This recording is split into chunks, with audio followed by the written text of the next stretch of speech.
Oke, Assalamualaikum warahmatullahi wabarakatuh. Selamat pagi dan salam sejahtera untuk kita semua. Selamat datang para hadirin sekalian di acara Artificial Intelligence Web Series, webinar series, di mana webinar series ini merupakan kerjasama Prodi Teknik Informatika School of Engineering and Technology Tanri Abeng University dengan Jakarta Artificial Intelligence Research. Puji syukur kehadiran Tuhan Yang Maha Esa karena kita semua bisa berkumpul dalam acara webinar di pagi hari ini, di hari Sabtu ini ya.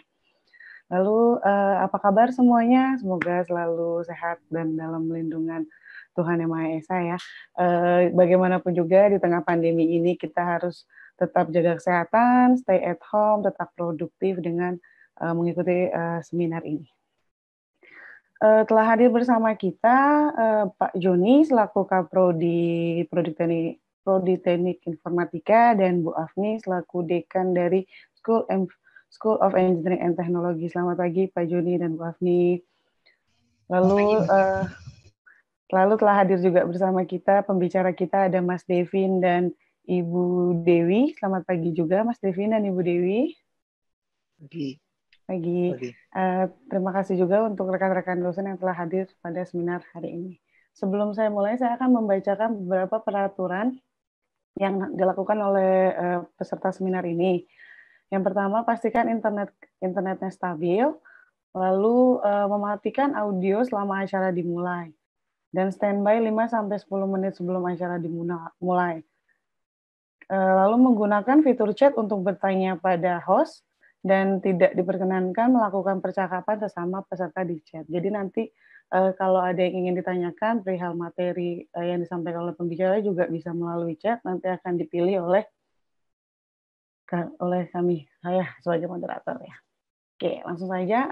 Webinar pada pagi hari ini mengangkat tema Artificial Intelligence in Computer Vision, di mana tadi saya sudah perkenalkan pembicara kita hari ini adalah Mas Devin dan Ibu Dewi.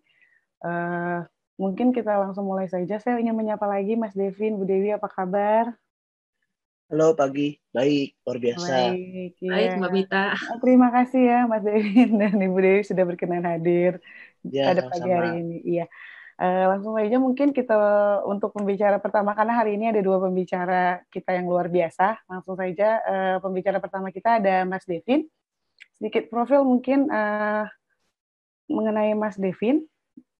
Sebentar, saya share screen.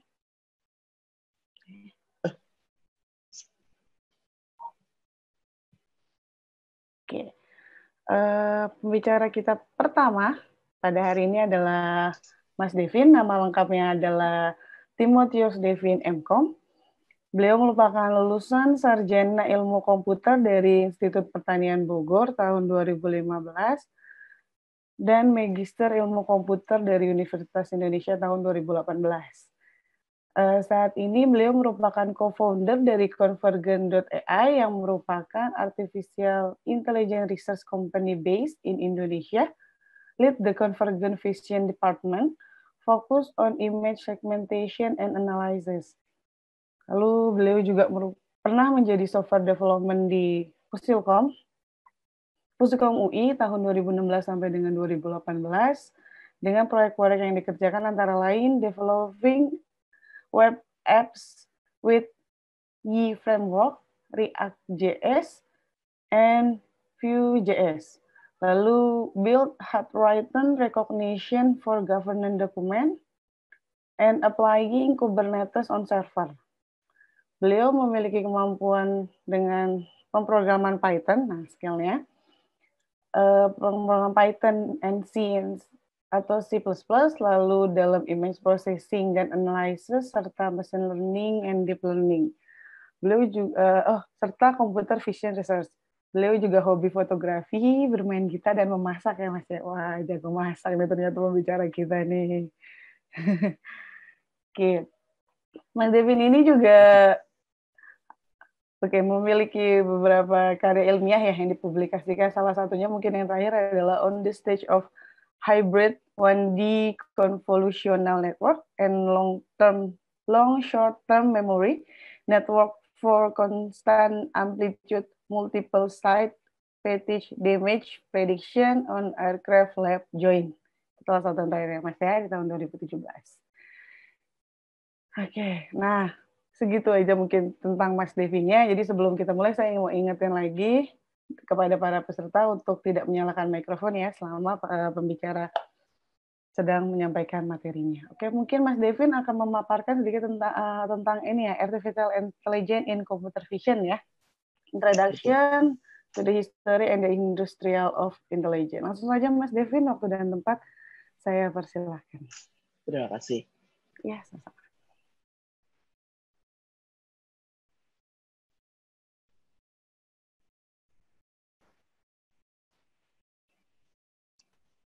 Lah, saya udah kelihatan ya?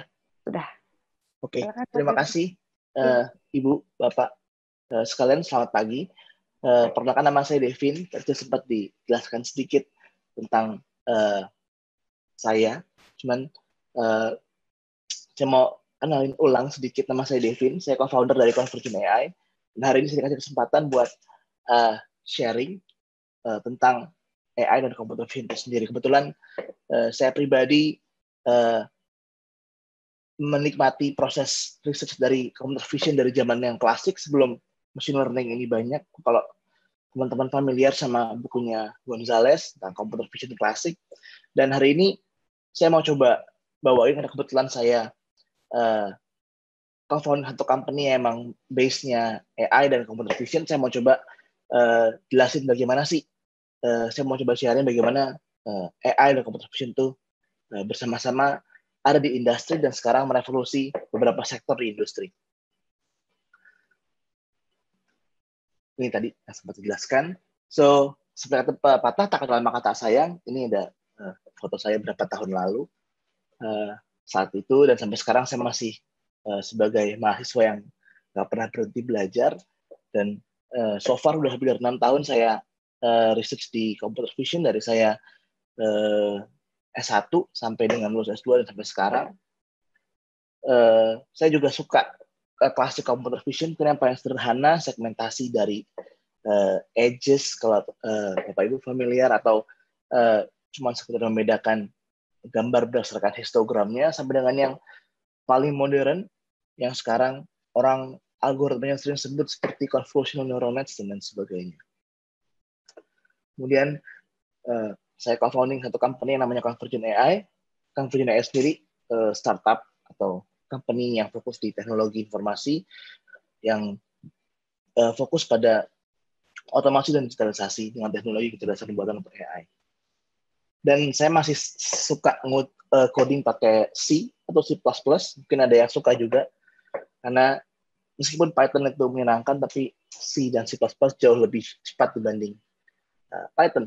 Nanti bisa diskusi banyak kayak gitu. Oke, sebagai permulaan, Bapak Ibu bisa nanti download slides-nya di pojok kiri, ada QR code-nya, bisa di-scan buat lihat saat ini sama-sama. Saya akan coba jelaskan sedikit tentang sejarah. Orang anggap bahwa mesin AI itu sesuatu yang ajaib, wah tinggal dijalanin aja hasilnya bagus. Tapi ternyata itu bukan magic, itu bukan satu yang ajaib, tapi itu semua adalah proses. Jadi bayangin kalau anak kecil itu mau kenal gajah, pasti dia akan lihat gajah secara keseluruhan, lihat belalainya, lihat kakinya, lihat buntutnya. Kalau saat ditutup itu mukanya gajah, cuma kelihatan buntutnya doang, mungkin anak itu nggak tahu kalau belum pernah lihat. Mesin juga sama. Saat mesin dikasih data yang sedikit, ya dia nggak akan bisa ngerti, tapi dia butuh data yang sangat banyak. Kemudian yang kedua, karena data itu banyak, diolah dalam waktu yang cepat, maka perlu resource komputasi yang besar.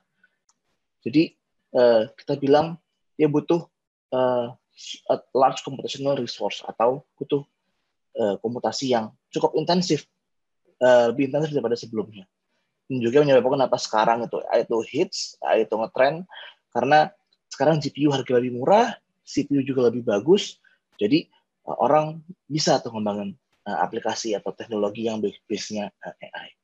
Kemudian yang ketiga, untuk bisa menghasilkan satu model yang bagus, namanya juga percobaan. Kita nggak pernah berhenti untuk eksperimen, coba ganti algoritmanya, coba ganti building blocks dan segala macamnya, dan yang seterusnya. Dan terakhir, AI ini seperti selebritas ya, hype, semuanya dibilang AI, padahal belum tentu itu berjalan dengan baik. Nanti kita akan coba lihat walking through kenapa sih AI itu menarik dan kenapa orang tuh hype dengan AI itu sendiri. Nah, sebelum kita menyelam lebih jauh, saya mau ngajak kita untuk menyamakan definisi ini supaya kita nggak salah. Orang nyebut AI, machine learning, dan deep learning. Yang pertama pasti kita sering dengar, wah, artificial intelligence ini AI kecerdasan buatan. Tapi AI sendiri sebenarnya sangat luas. Dan banyak cabang ilmu lain atau sub ilmu dari AI itu sendiri, seperti knowledge graph, probabilistic listening, atau adversarial search. Misalnya, knowledge graph itu bayangin seperti titik-titik yang terhubung. Jadi kalau habis dari A ke B ke C ke D, dia berupa aturan. Habis dari A ke B, jika nilainya kurang, dia akan ke C, dan seterusnya. Itu juga AI. Atau probabilistik, berapa sih peluangnya dia ini tuh baik, ini kurang baik, dan seterusnya. Nah, dari AI, ada satu subset namanya machine learning. Nah, machine learning ini dimana kita bukan lagi bikin aturan, tapi kita bikin cara mesin buat belajar. Sehingga aturan itu yang tadinya kita bikin jika A maka B, jika kurang dari ini maka itu, diubah menjadi ini cara belajarnya, silakan kamu belajar nih mesin. Nah, dari situ barulah muncul atau ada yang namanya deep learning. Jadi kalau machine learning itu adalah beberapa layer dari algoritma, deep learning layer yang sangat banyak yang dalam sehingga disebutnya sebagai deep atau dalam. Itu mungkin definition yang kita sering kali belum clear. Nah, sejarah menunjukkan bahwa pengembangan teknologi ini bukan teknologi yang baru-baru amat. Tahun 1940 udah dikembangkan teknologi yang menggabungkan antara gate kalau di masa itu atau gerbang logika, logic gate yang mensimulasikan otak manusia. Jadi ada and, or atau not. Kemudian berkembang terus ada nor kalau XOR juga termasuk salah satu penemuan yang signifikan di masa itu. Jadi kalau saya boleh walking through dari 1940 itu, orang mencoba mensimulasikan otak manusia dengan cara gerbang logika and or. Kalau and itu yang sama, true dan true maka akan true dan false akan false dan true akan false dan false akan true. Nah, itu kemudian berkembang terus. Tahun 1950 ke 1960 ada yang namanya perseptron. Sebuah sederhana banget perseptron, itu dia memberikan weight atau beban. Jadi satu persamaan, nanti saya akan tunjukin secara sederhana. Kemudian tahun 1970 baru terselesaikan XOR problem. Kemudian mulai hits tahun 1980 sampai 1990, di mana proses itu mulai banyak dan mulai dikenal proses yang namanya learning atau belajar dari kesalahan. Terus sampai ya 2006 hingga 2010 itu kita belajar fitur-fitur atau apa sih hal-hal yang bikin benda ini jadi kucing, apa sih hal yang bikin benda ini jadi anjing. Kita akan lihat nanti lebih jauh tentang bagaimana AI ini sebenarnya sekarang ada di kehidupan kita. Nah, dalam perjalanannya AI ini nggak selalu manis gitu. Ada masa di mana kita bilang dark age atau masa-masa kelam karena pengembangan teknologi sangat mahal, dan karena tadi AI ini adalah yang compute intensif, teknologinya mahal, tuh nggak memungkinkan nih mengembangkan sebentar ini. Orang udah apatis saja nggak bakal berkembang. Tapi karena fabrikasi makin maju, kemudian teknologi makin canggih, tahun 1990-an sampai dengan saat ini, AI menjadi sesuatu yang baru dan banyak orang mengembangkan teknologi itu sendiri. Nah, ini yang paling sederhana orang sebutnya sebagai linear regression. Jadi di mana kita coba gambar satu garis random, kemudian kita akan tarik jaraknya berapa sih dari titik ke titik. Jadi kalau saya boleh simulasikan, anggaplah ini adalah tujuannya, titik ini. Oops, sorry.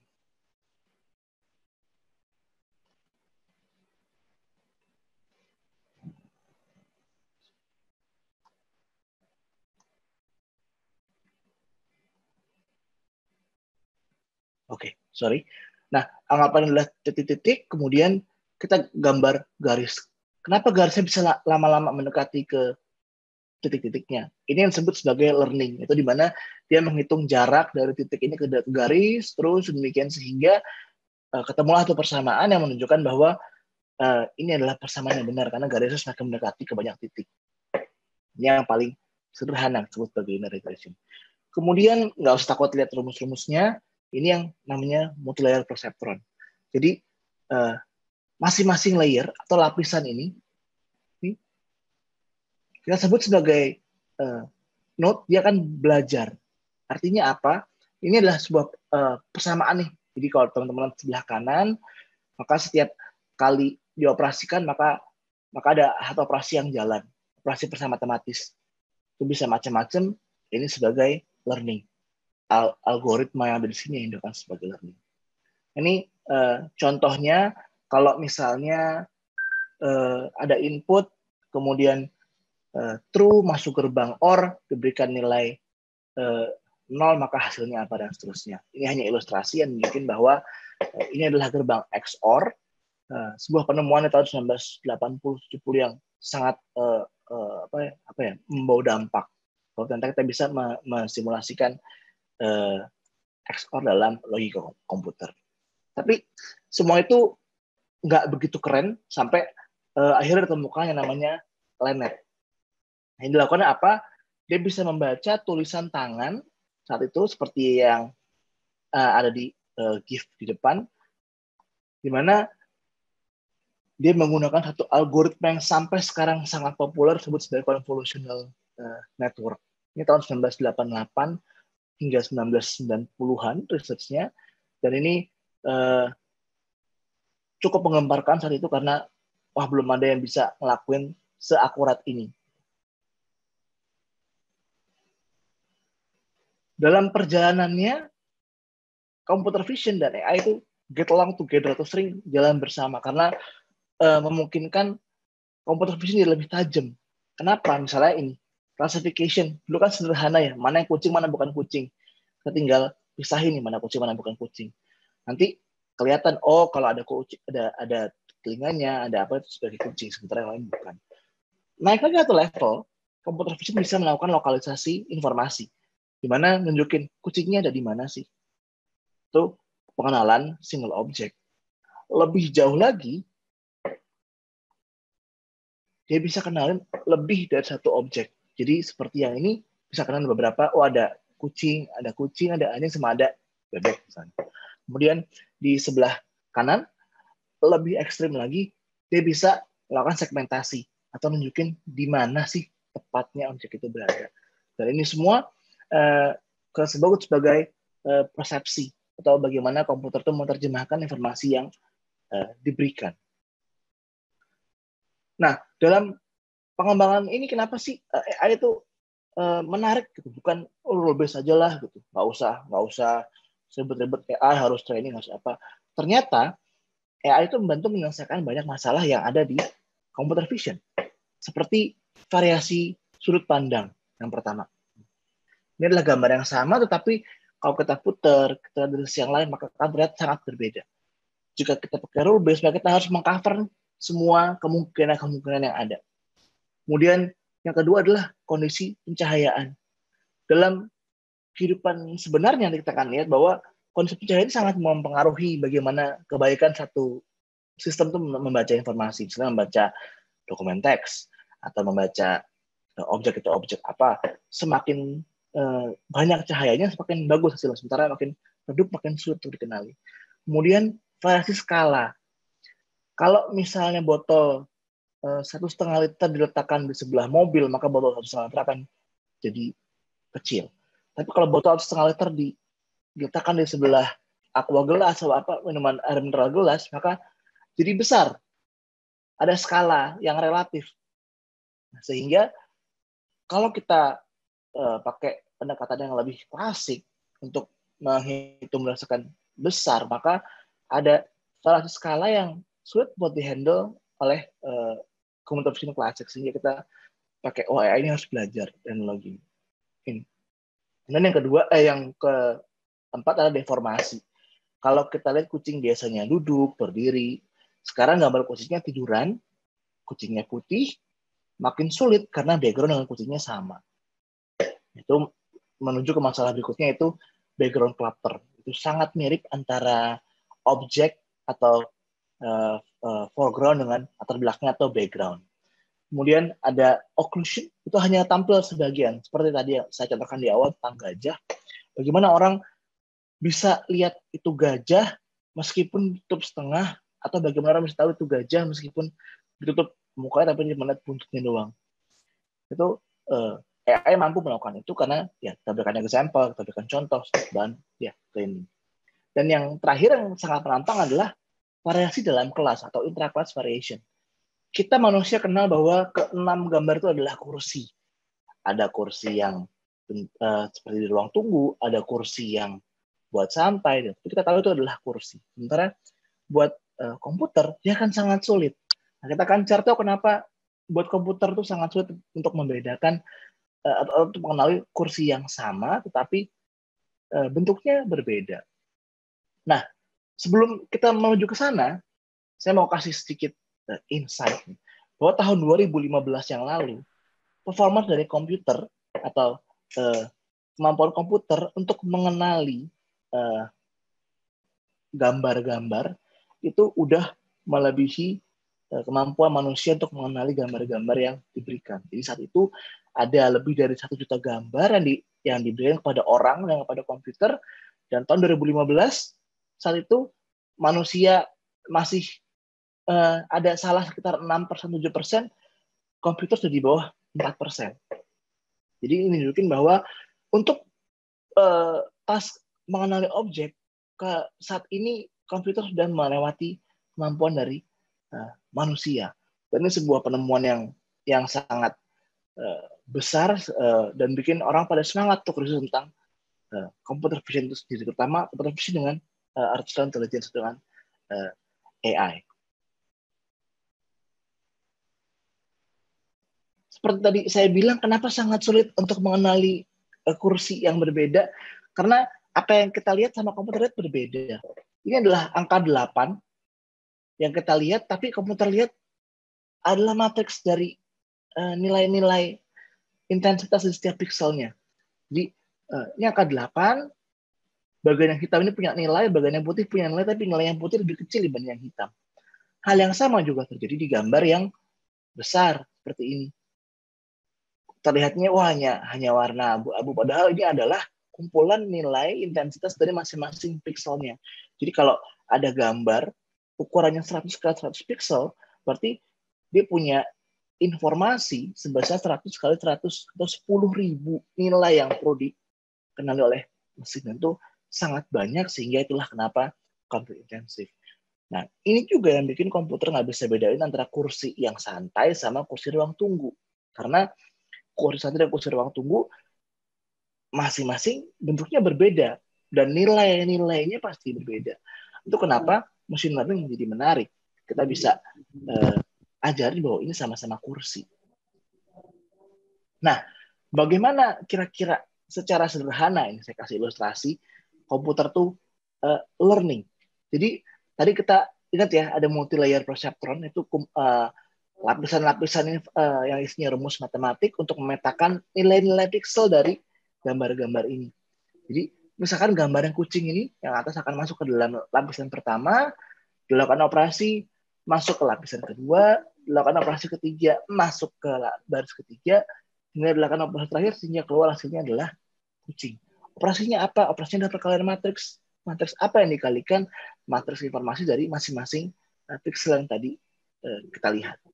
Nah, ilustrasi ini menunjukkan bahwa mereka bisa belajar, ya bisa untuk hal yang spesifik, apa klasifikasi. Kalau dikasih gambar bebek, ya mereka akan nggak tahu. Kalau dikasih gambar yang lain juga pasti mereka mereka cuma tahu anjing dan kucing. Nah, lebih jauh lagi, sekarang mungkin teman-teman sering dengar namanya algoritmanya YOLO, you only look once. Jadi dia benar-benar hanya jalan sekali ke dalam seluruh dataset kita dan mereka bisa mengenali objek. Jadi ini saya ambil contoh dari film James Bond, potongan film James Bond. Di sini scene ini menarik karena orangnya banyak, kemudian cepat, intensif juga scene-nya. Di sini dilakukan secara real time di komputer biasa dan kita bisa lihat hampir semua orang deteksi dengan benar. Ada berbagai macam objek seperti ada kursi, ada motorcycle, ada orang sendiri, kemudian ada payung. Ini dapat dilakukan secara real time. Ini algoritmanya cukup heboh dan sekarang udah sampai di versi ketiga. Tapi yang mengejutkan adalah sang penemu algoritma ini memutuskan untuk tidak mengembangkan lagi karena dia merasa algoritma salah gunakan untuk kepentingan yang tidak seharusnya. Nah, lebih jauh dari itu, tadi kita cuma lihat, oh ini dia bisa melakukan klasifikasi, oh ini bisa ini. Lebih jauh lagi, AI itu bisa nggak diajarin atau dikasih tahu untuk memberikan deskripsi. Jadi, ada satu gambar, ini semua hasil keluaran mesin, nggak semuanya benar, tapi lihat gambar yang pertama, man in black shirt is playing guitar. Deskripsinya sangat tepat. Orang berbaju hitam, bermain gitar. Kira-kira buat apa sih kayak gini? Coba kita bayangin kalau kita adalah satu koran atau satu adalah satu punya perusahaan yang fokus di bidang misalnya media, kita punya 5.000-an foto, kita mesti caption satu-satu. Itu kita akan habis. Tapi dengan teknologi kita bisa minta sistem untuk melakukan captioning untuk setiap foto, dan kita akan lihat oh ini benar, ini salah, ini benar, ini salah. Input kita dapat digunakan oleh mesin untuk belajar. Belajar artinya belajar dari kesalahan yang sudah dilakukan sebelumnya.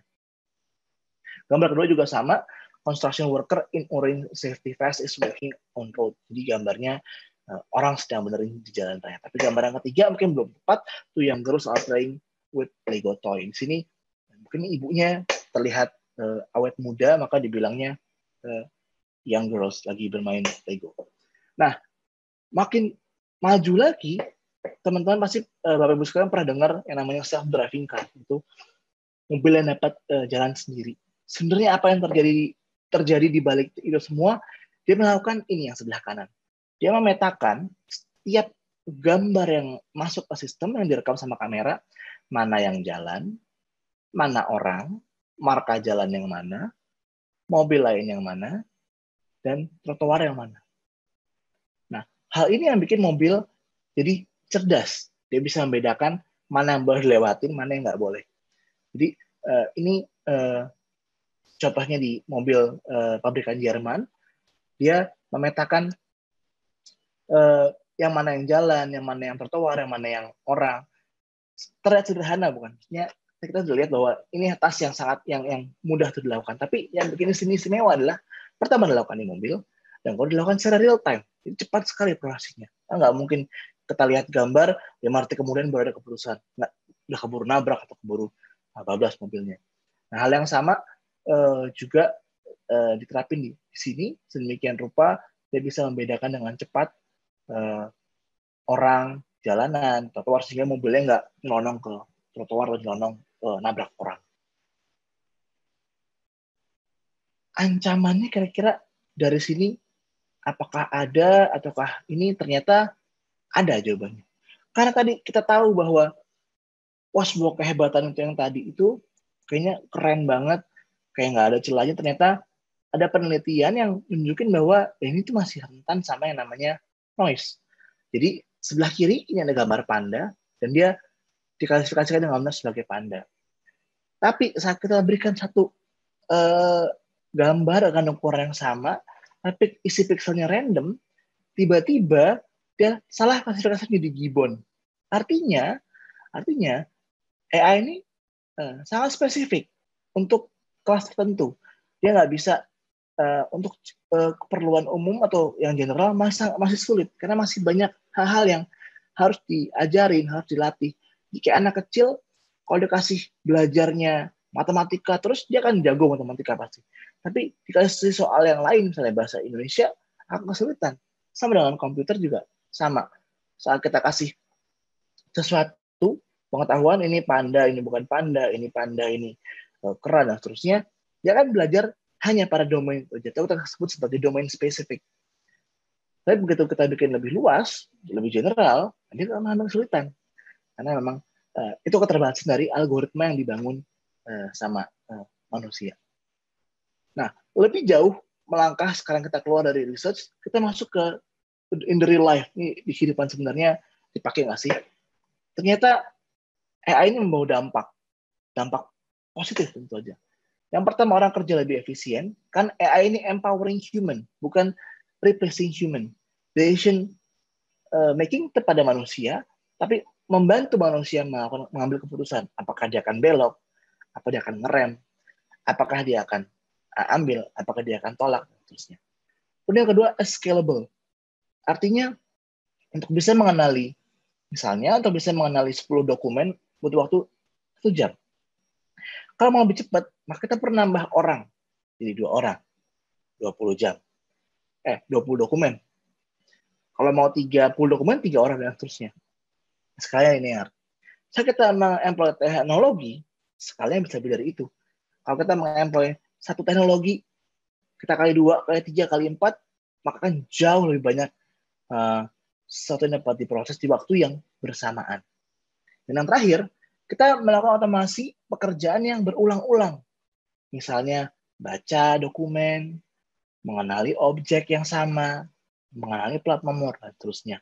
Untuk pekerjaan-pekerjaan seperti ini, AI akan optimal. Kenapa? Karena spesifik domainnya. Saya akan tunjukin beberapa contoh. Ini misalnya. Jadi, 2018 lalu ada sebuah penelitian yang menarik menurut saya, karena dia bisa mengidentifikasi rumah dari foto satelit. Apa yang diidentifikasi? Bangunannya itu ada yang mana aja sih? Misalkan di bangunan, ada bangunan gudang sebelahnya, sebenarnya ada bangunan lagi, ada bangunan lagi. Nah, hal ini bisa dilakukan membantu tata kota, membantu dari misalkan orang dari perencanaan untuk memastikan bahwa apa yang dibangun sesuai dengan standar atau sesuai dengan lokasi yang seharusnya. Nah, hal ini jadi menarik kalau kita bekerja di daerah yang mungkin sangat padat seperti Jakarta misalnya. Saya bisa petain rumah di mana aja, sehingga kita bisa bikin mappingnya. Dalam hal ini dipergunakan untuk industri properti, memetakan daerah mana sih yang banyak rumahnya, daerah mana sih yang nggak begitu banyak rumahnya, sehingga dia bisa menawarkan ke kliennya, ini daerah sini masih banyak rumah nih, kalau mau daerah yang sepi sini bisa. Kedengarannya, kok bisa ya dipakai di industri perumahan atau di industri pembangunan rumah. Memang computer vision ini kan luas sekali ya, image semua gambar ya computer vision. Dan kalau kita mau ke bidang yang lain, ada finance juga lagi banyak banget sekarang orang mengembangkan teknologi untuk finance itu sendiri, di mana yang tadinya semuanya manual sekarang dibikin otomatis dengan berbagai macam teknologi seperti pengenalan dan kartu identitas dan pengenalan wajah dan sebagainya. Dan ini yang tadi saya sempat mention tentang mengenali plat nomor, ini contohnya di China. Jadi agak sedikit berbeda di sana tuh banyak jenis plat nomor. Di Korea ada banyak jenis plat nomor, ada yang hijau, ada yang putih, kita ada yang kuning, ada yang merah, ada yang hitam. Ini taruh di kamera CCTV dikenalin. Di Indonesia juga mulai banyak kan lagu kayak gini. Tapi yang menarik adalah dengan teknologi ini sebenarnya sederhana, bisa ngambil plat nomor, tapi yang menarik dalam satu waktu bisa ambil beberapa plat nomor sekaligus. Kalau kita manusia lihat kayak gini, wah harus cepat dulu apa. Kalau komputer dalam waktu yang bersamaan keambil semua. Ini namanya scalability. Kemudian di Jepang mereka pakai teknologi face detection atau pengenalan wajah untuk mengenali jenis kelamin, umurnya kira-kira berapa, sama area mana sih yang dikunjungin sama orang yang bersangkutan. Nah, kalau teman-teman punya handphone yang kalau selfie keluar emotion sama age-nya, teknologi yang sama, tapi ditaruh di CCTV. Nah, lebih jauh lagi, nggak cuma bisa mengamati kebiasaan orang ini dengan umur itu, belanja ke lorong yang mana, kita bisa mencegah apa kejahatan. Gara-gara mencurigakan, kita kasih flag, ini orang ini mencurigakan. Nah, itu yang disebut sebagai skill. Dalam satu waktu dia bisa melakukan berbagai macam task yang kalau orang mungkin perlu 1 atau 2 orang untuk melakukan hal tersebut. Nah, di bidang kedokteran mungkin belakangan lagi banyak banget penelitian tentang pembacaan citra ronsen, scan dan segala macam. Ini saya kasih contoh untuk breast cancer. Ini sangat menantang karena tidak begitu jelas tuh mana yang disebut sebagai cancer, mana yang disebut sebagai sel biasa, atau mana yang disebut sebagai calon sel berbahaya. Ini di dalam artikel ini dijelaskan secara detail bahwa banyak hal yang dicurigai atau disuspek. Yang di sini warna kuning ini adalah bagian-bagian yang disuspek sebagai calon-calon sel cancer. Dan ujung-ujungnya hanya ada 2. Pengetahuan ini tentu perlu dibangun, dan dengan data yang sangat banyak tentu bisa menghasilkan hasil yang baik. Tapi perlu diingat, pasti data medis di Amerika, Eropa, dan Asia kan berbeda. Sama seperti contoh panda tadi, karena ada perbedaan sedikit aja kita kasih random pixel, bisa bikin hasilnya berbeda. Sama juga dengan ini, karena inputnya berbeda, bisa jadi outcome-nya berbeda. Itu yang bikin AI untuk healthcare challenging yet interesting. Once kita punya datanya, kita punya modelnya, kita bisa kembangin sesuatu yang memiliki akurasi yang baik. Kenapa? Karena domain spesifik. Misalnya foto toraks orang-orang Indonesia, spesifik banget. Dan itu biasanya silakan sangat baik sekali. Kemudian beberapa teknologi yang Convergen juga coba terapin, saya kasih contoh. Ini adalah teknologi yang mungkin orang ya sederhana. Tapi yang kita lakuin di sini, gimana kita bisa kenalin kartu-kartu identitas yang teman-teman biasa sering pakai, kayak KTP, NPWP, kemudian tantangan dan selfie. Kita fotoin semuanya, kita foto aja, hasilnya balik. Kita masukin dalam sistem. Ini tentu di masa-masa kayak gini jadi sangat berguna, karena nggak perlu ke bank buat buka rekening, tinggal pakai aplikasi. Apakah ini pakai AI atau apa? Secara teknologi, tadi saya mention ini kan hanya deteksi kartunya yang mana, kemudian ini teks-teksnya yang mana, ini akan deteksi teksnya artinya apa. Dalam pengembangan kehidupan sebenarnya, kayak tadi beberapa contoh, nggak melulu harus computer vision, nggak bisa sama yang lain, tapi kita bisa kolaborasi ilmu computer vision dengan ilmu-ilmu lain seperti NLP dan lain sebagainya. Beberapa hal lain yang bisa kita kerjakan juga, atau dengan teknologi yang sama, kita bisa ambil informasi yang lebih spesifik. Jadi contoh ini salah satu research yang kita lakukan, kita coba kenalin merek-merek minyak goreng di supermarket. Nah, kemudian dari teknologi yang sama juga, kita bisa membedakan mana tulisan, mana bukan tulisan, hingga kita bisa kenalin mana yang tabel, tanda tangan, dan cap. Sehingga informasi-informasi ini bisa digunakan untuk back office atau teman-teman di kantor membantu pekerjaannya, menyelesaikan pekerjaannya untuk mendapatkan hasil yang optimal. Daripada dia cek manual, cek sama sistem, keluar hasilnya. Sama, ujung-ujungnya kita bangun teknologi untuk memampukan manusia bekerja lebih efektif lagi. Oke, saya rasa itu yang bisa saya presentasikan. Dan sebelum selesai, di sebelah kanan saya ada ilustrasi yang saya suka. Ada 2 orang, yang satu bilang, ini machine learning sistem yang kamu bangun. Dijawab, ya tuangin aja datanya ke dalam sini, nanti akan keluar jawabannya sendiri. Sebenarnya gimana kalau jawabannya salah? Oh iya, masukin lagi sama jawabannya benar. Sebenarnya ini kan sebuah anekdot tentang belajar. Kita baca buku, kita pelajari, kita ujian salah, kita remedial, kita belajar lagi sampai kita lulus remedial, kita lulus dari mata kuliah atau dari mata pelajaran itu. Artinya sama dengan manusia, mesin pun melakukan hal yang sama, itu belajar. Yang penting adalah bagaimana cara belajarnya. Apakah udah efektif, apakah udah baik. Tentu saja kalau belajar udah baik, beberapa kali diulang udah bisa. Nah, kalau misalnya diulang-ulang terus nggak bisa, berarti ada yang salah dengan cara belajarnya atau algoritma belajarnya. Nah, saya itu terima kasih. Selamat pagi Bapak Ibu sekalian.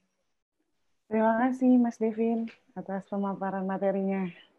Wah, jadi kita terbuka ya, kita gimana CAI sama computer vision itu saling berhubungan satu sama lain ya. Ya, videonya. Oke. Saya ingin memberitahukan pada Bapak Ibu peserta yang hadir pada hari ini, jika ada pertanyaan boleh dituliskan di chat, nanti akan saya pilih, disertakan pertanyaan tersebut kepada pembicara yang mana. Oke, tak perlu menunggu lama, langsung aja kayaknya kita masuk ke pembicara kita yang kedua, yaitu Ibu Dewi. Sebelum beliau mulai, saya akan membacakan sedikit profil mengenai Ibu Dewi. Oke, sebentar. Oke, Ibu Dewi Yanti Liliana Eskom Mkom. Oh, Dokter Dewi Yanti Liliana Eskom Mkom. Maaf Ibu Dewi. Ya, sedikit tentang beliau. Beliau merupakan lekturer di Universitas Brawijaya tahun 2015 sampai 2013. Lalu juga merupakan dosen di Informatik Engineering Politeknik Negeri Jakarta, di Magister Teknik Elektro Politeknik Negeri Jakarta, dan di Magister Ilmu Komputer FPMIK Nusa Mandiri. Beliau juga akademik fasilitator dari ICAI University AEU Malaysia, Bachelor of IT and Bachelor of Digital Multimedia. Beliau pun sekarang merupakan Secretary of Women in Engineering IEEE Indonesian Section.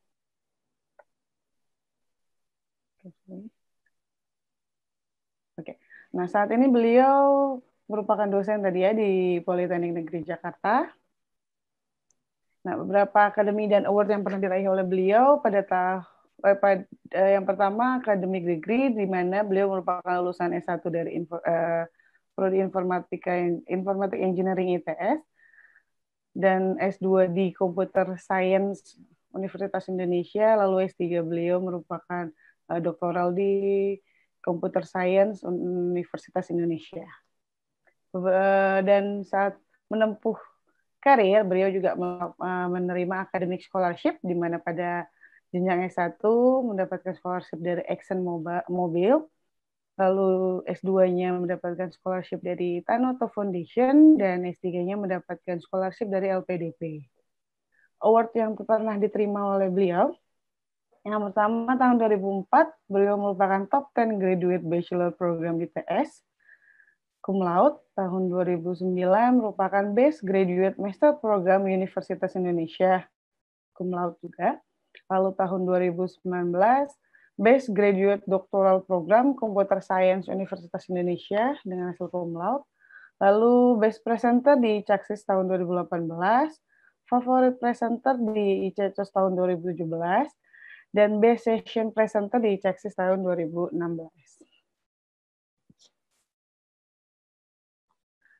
Beliau juga aktif di bidang penelitian ya, research gauge, di mana mungkin sedikit penelitian terakhirnya tahun 2020 ada pengenalan motif songket Palembang menggunakan deteksi Tepichani, PCA, and KNN.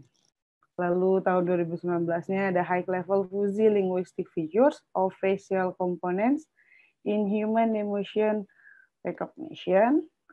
Lalu tahun 2019 juga penelitian yang berikutnya ada the fuzzy emotion recognition framework using semantic linguistic and linguistic facial feature. Itu aja sedikit mengenai beliau. Langsung saja, saya ingin menyapa Ibu Dewi, sudah hadir bersama kita. Suaranya mungkin, suaranya Ibu. Maaf. Iya. Oke, kedengaran ya. Iya, mungkin langsung saja ya Ibu ya. Pembicara kedua kita ini akan membahas mengenai yang info saya dapat mengenai framework pengembangan framework pengelolaan emosi campuran melalui analisis linguis komponen wajah berbasis sistem fusi. Jadi langsung saja saya persilakan kepada Ibu Dewi, waktu dan tempat saya persilahkan. Oke, saya share screen dulu. Ya. Terima kasih Mbak Mita, nanti di-remind ya kalau saya kelamaan. Oke, siap. Ya. Selamat pagi semuanya, Assalamualaikum warahmatullahi wabarakatuh. Perkenalkan saya Dewi Liliana. Terima kasih banyak kepada Tanri Abeng University telah mengundang untuk bisa share dalam Artificial Intelligence Webinar Series ya. Jadi luas sekali ini serinya yang sudah dilakukan di industri, lalu di healthcare, lalu pada sesi ini adalah untuk computer vision. Jadi saya tadi sudah disampaikan oleh Mas Devin ya. Jadi Mas Devin sama saya bareng nih di Universitas Indonesia waktu beliau mengambil S2, saya sedang S3 juga, jadi ketemu lagi di sini. Dan sudah dijelaskan lengkap tentang artificial intelligence tadi, khususnya yang deep learning ya. Kalau saya mungkin akan masuk ke computer vision-nya, fokus ke computer vision pada machine learning ya, pada artificial intelligence. Ini adalah riset saya, jadi subset atau potongan dari riset saya waktu studi S3 tahun lalu ya, baru selesai, yaitu tentang computer vision for mixed emotion recognition framework. Jadi di sini kenapa disebut framework? Karena saya gitu dibantu dengan supervisor adalah mengembangkan atau menciptakan sebuah framework yang merupakan gabungan. Di dalamnya itu ada teknologi artificial intelligence ya yang tradisional, kemudian ada machine learning juga di dalamnya, dan ini adalah interdisipliner ya, karena ada menggunakan kasus di bidang psikologi khususnya untuk pengenalan emosi. Kalau selama ini artificial intelligence itu kan masih di ranah kognitif, artinya ya hal-hal yang membutuhkan logika seperti untuk mengenali objek, lalu untuk ya tadi ya mendeteksi, mengenali speech, natural language dan lain-lain. Ini adalah ranah masa depan ya kalau bisa dibilang, karena artificial intelligence ini sudah mulai dikembangkan 10 tahun terakhir ini untuk mengenali kecerdasan sosial atau emosi, pengenalan emosi seperti itu yang mungkin masih initial stage ya, baru mulai berkembang.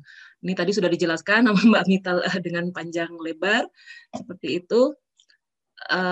Lalu di sini saya mungkin hanya ingin sharing ya, karena kalau kita sebut artificial intelligence atau kecerdasan buatan ya, masih ada keterbatasan bahwa artificial intelligence ini dikembangkan spesifik ya, domainnya spesifik. Artinya kalau misalnya ada bot atau aplikasi untuk mengenali objek gitu ya, dia hanya mengenali objek, dia tidak bisa pada dimensi kecerdasan yang lain. Padahal kan kecerdasan manusia menurut Howard Gardner itu multiple intelligence, mulai dari kecerdasan kognitif, logis, matematis, ritme, ya, kecerdasan musikal sampai kecerdasan sosial, interpersonal dan intrapersonal. Nah, ini adalah dimensi kecerdasan buatan yang sedang dieksplor oleh banyak researcher di bidang AI, yaitu kecerdasan sosial atau social intelligence. Untuk topiknya, untuk area atau domainnya sendiri disebut social signal processing ya, seperti itu. Jadi ini masih merupakan challenge untuk mengenali, salah satu penerapannya adalah untuk mengenali emosi, mengenali gesture ya atau gerak tubuh, mengenali intonasi ya. Karena begini, menariknya manusia nih, tentang manusia adalah 55% informasi yang valid dari manusia itu adalah dari ekspresi wajahnya, bukan dari apa yang diucapkannya. Seperti itu. Ya, 55% dari ekspresi wajah, terus 38%-nya dari nonverbal lainnya, isyarat nonverbal lain seperti gerak mata, intonasi suara, gesture gitu. Nah, tersisa berapa? Jadi nggak sampai 5% ya, itu ada dari yang verbal saja gitu. Artinya perlu gitu dilakukan pengenalan tidak hanya apa yang diucapkan, tetapi isyarat-isyarat nonverbal tadi. Itu kecerdasan buatan di bidang social intelligence ya. Nah, masalahnya di sini yang saya angkat adalah untuk emotion recognition dari facial ya, dari wajah. Permasalahannya adalah lebih dari 10.000 kombinasi facial muscle atau otot wajah ya. Untuk membentuk ekspresi itu ada puluhan ribu ya. Memang ini adalah spesifik domainnya psikologi ya. Kan tadi saya sampaikan ini adalah penelitian interdisipliner, bukan hanya computer science ya. Selain itu ada ambiguitas atau ekspresi yang apa ya, subtle itu apa ya, tidak jelas gitu, prominent. Ada yang jelas, ada yang tidak jelas dalam berekspresi itu ras-ras tertentu. Contohnya di Indonesia aja nih, kan saya sudah melakukan penelitian dari berbagai suku gitu ya. Itu ya berbeda-beda ekspresinya gitu dalam menampilkan ekspresi wajah dan sebagainya gitu. Namun seorang psikolog ya, pakar emosi namanya Paul Ekman ini telah mendefinisikan pengetahuan tentang human emotion. Pengetahuan ini berdasarkan 40 tahun riset beliau ya, keliling dunia sampai ke suku terpencil di Papua Nugini yang terisolir, yang tidak berinteraksi dengan teknologi lah, tidak ada TV, tidak ada buku gitu. Dan memang ternyata emosi pada manusia ini adalah bersifat universal gitu, seperti itu. Nah, dari dasar yang penelitian yang dilakukan Paul Ekman tersebutlah saya mengembangkan ya, atau banyak researcher di bidang emotion recognition ini menggunakan acuan atau literatur dari Paul Ekman untuk melakukan pengenalan emosi. Oke. Nah, kemudian di sini tentang facial expression ya, sebagai non-verbal cue atau isyarat non-verbal. Kalau pernah dengar ada ya namanya Duchenne ini. Duchenne, kalau di bidang psikolog itu ada yang namanya Duchenne smile. Itu senyum bahagia yang benar-benar karena mengaktifkan 3 otot. Ya ada, nanti saya lihatkan gitu. Jadi sampai melakukan ini untuk mengenali facial expression tuh sampai menstimulir ya beneran otot-otot wajah, lalu dicatat. Yang disebut bahagia itu ada kombinasi kemunculan otot nomor berapa aja gitu, seperti itu ya. Itu yang dilakukan sampai terkenal, itu ada istilahnya Duchenne smile. Senyum yang tulus bahagia itu disebut Duchenne smile gitu. Karena kalau senyum yang tidak mengaktifkan 3 otot ya, ada di sini, itu belum Duchenne ya. Jadi orbicularis oculi, sigmoid major seperti itu, dan frontalis. Sampai seperti itunya gitu. Tapi memang dasar inilah yang digunakan oleh artificial intelligence khususnya untuk emotion recognition ya. Kalau pernah dengar namanya facial action coding system. Itu memang melakukan ini, mencatat yang namanya ekspresi marah itu kemunculan dari kombinasi otot nomor berapa aja gitu. Sedih nomor berapa aja, seperti itu. Kompleksitasnya tadi ada ribuan kombinasi otot untuk membentuk ekspresi. Oke, lalu penelitian yang sudah ada dan sudah mature ya, sudah dilakukan sejak 2001 itu terbatas pada basic emotion. Basic emotion ini adalah definisi dari Paul Ekman tadi yang menyatakan bahwa emosi itu universal.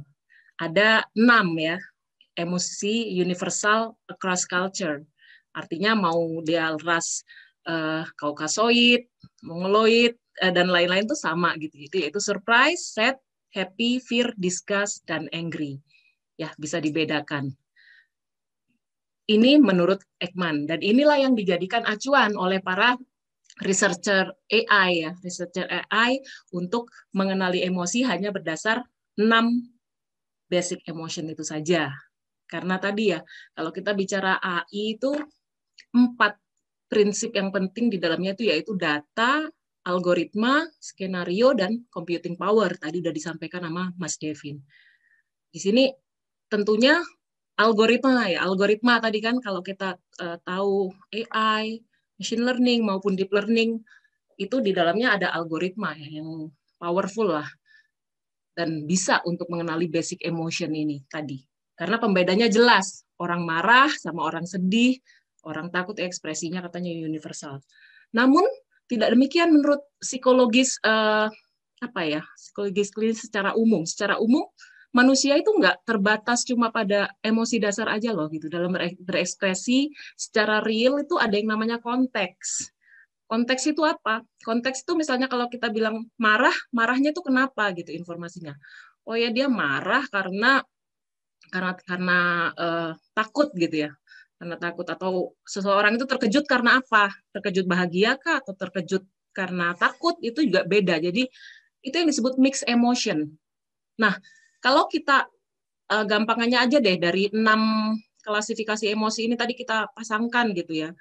Ada happily surprised, ada disgusted, angrily disgusted, itu ada banyak ya gabungannya kalau baru dua pasang. Bagaimana dengan 3? Bisa kemunculan emosi itu bisa multiple, secara apa tuh namanya, simultan ya, secara bersamaan. Itu bisa juga seperti itu. Nah, itulah yang secara real disebut mixed emotion atau complex emotion. Dan itulah yang dialami manusia. Kita juga sebagai manusia kan bisa ya berekspresi secara natural, tidak hanya satu emosi aja gitu. Nah, disitulah yang menjadi tantangan bagi algoritma-algoritma AI yang sudah mature ya, baik itu machine learning maupun deep learning. Tidak bisa ini kalau menangkap informasi yang apa? Yang tadi ya, fake dan ambigu. Contohnya tadi kalau misalkan deep learning untuk mengenali apakah ini binatang kucing, anjing, atau kelinci, dia bisa determine secara firm ya, oh ini adalah kucing gitu. Tapi bisa nggak mengenali misalnya ya kalau ada hewan ini yang kucing dan anjing dan gabungan gitu, karena emosi manusia itu tidak bisa di hardly classify satu kelas aja gitu, marah saja gitu, tidak. Dalam kemunculan marah bisa juga ada marah sedih gitu ya. Jadi kasusnya ini agak berbeda, sehingga algoritma AI seperti machine learning maupun deep learning yang ada sekarang belum bisa untuk secara real menangkap emosi natural manusia. Oleh karena itu, disinilah saya masukkan sistem fuzzy.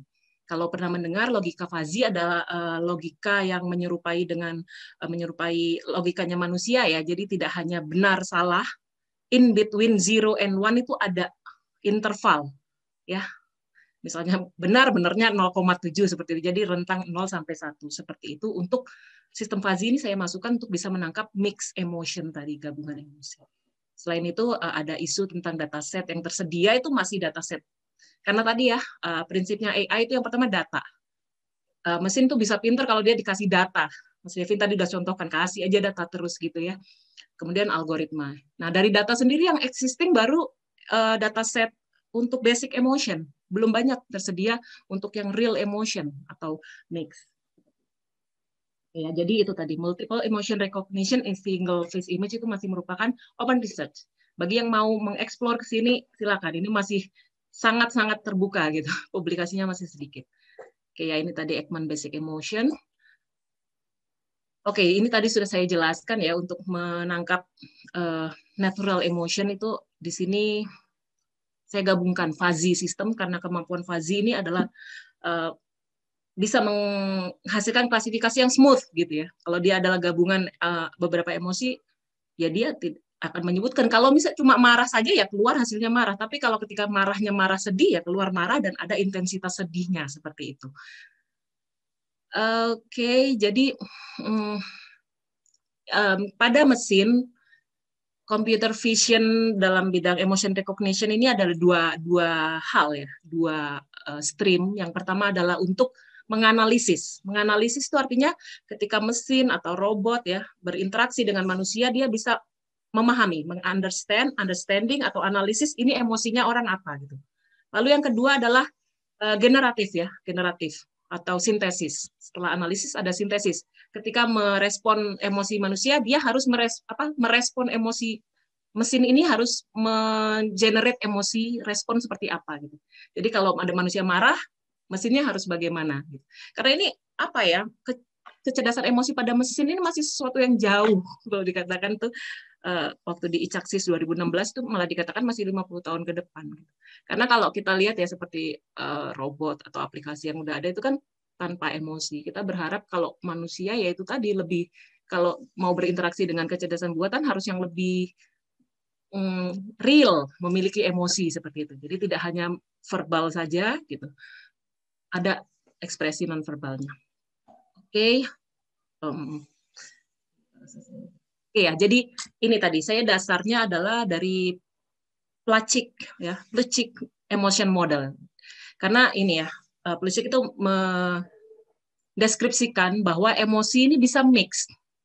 Agak-agak kontra ya sama Ekman tadi ya. Contohnya nih ekspresi happy-nya Ekman ya ditambah disgust itu menjadi gini. Manusia kan bisa ya happily disgust. Apa ya, mungkin kayak pegang slime gitu. Slime kan agak-agak lengket-lengket gitu tapi seneng gitu ya. Nah, ini kalau misalnya pakai classifier biasa, machine learning atau deep learning ya cuma dikategorikan salah satu, di vote. Karena softmax itu kan gitu, kerjanya cari yang probabilitasnya tertinggi apa nih? Tertingginya mungkin ya happy gitu mungkin gitu. Atau ini angry. Angry kayak gini nih ya. Cirinya dia mengkerut gitu kan, mulutnya ada kerutan di alis inner brow itu ya. Nah, ini surprise. Nah, kalau ini angrily surprise. Nah, inilah yang PR ya. Memang tadi masih ada kelemahan-kelemahan algoritma yang bersifat probabilistik tadi ya. Dia pasti akan voting aja. Tinggian mana, angry sama surprise-nya, hasilnya salah satu. Tapi ini bisa angrily surprise. Nah, bahkan Plutchik, ini adalah psikologis ya, Plutchik itu mengatakan bahwa pada saat bersamaan tidak terbatas pada 2 emosi saja yang bisa muncul di ekspresi wajah. Bisa multiple emosi bersamaan tuh bisa. Ya. Itu yang disebut real emotion atau complex emotion. Oke, ini saya lanjut.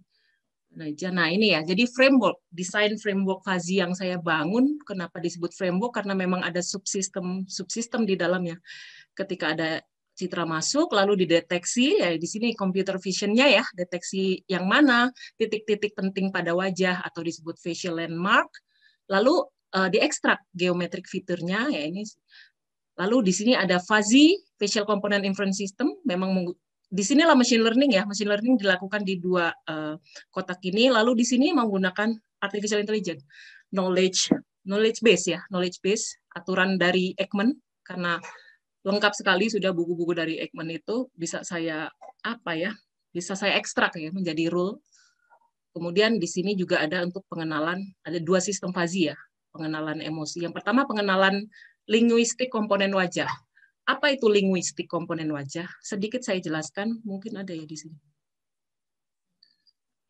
Linguistik itu gini, jadi selama ini mungkin kalau mengenali komponen wajah itu terdiri dari mata, alis, hidung, mulut ya.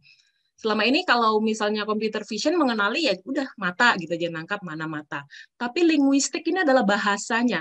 Tidak hanya sekedar menangkap objek mata ya, dikasih tadi di localize atau dikasih rectangle gitu ya, persegi, area segmentasinya, tetapi bahasanya mata gitu. Maksudnya mata itu dalam kondisi membuka kah, menutup, atau normal, ya itu yang disebut linguistik dari komponen wajah ya. Demikian juga dengan hidung mengkerut, hidung normal, mulut menutup, membuka, menganga, ya itu ya. Jadi tidak hanya mengenali mulut saja, tapi apa linguistiknya. Lalu dikenali emosinya. Ini adalah framework yang saya hasilkan waktu S3 ya, waktu riset S3 ya memang kompleks juga gitu, karena memang kalau S3 itu yang dituntut selain keluasannya, kedalamannya ya, dan tadi interdisiplinerinya.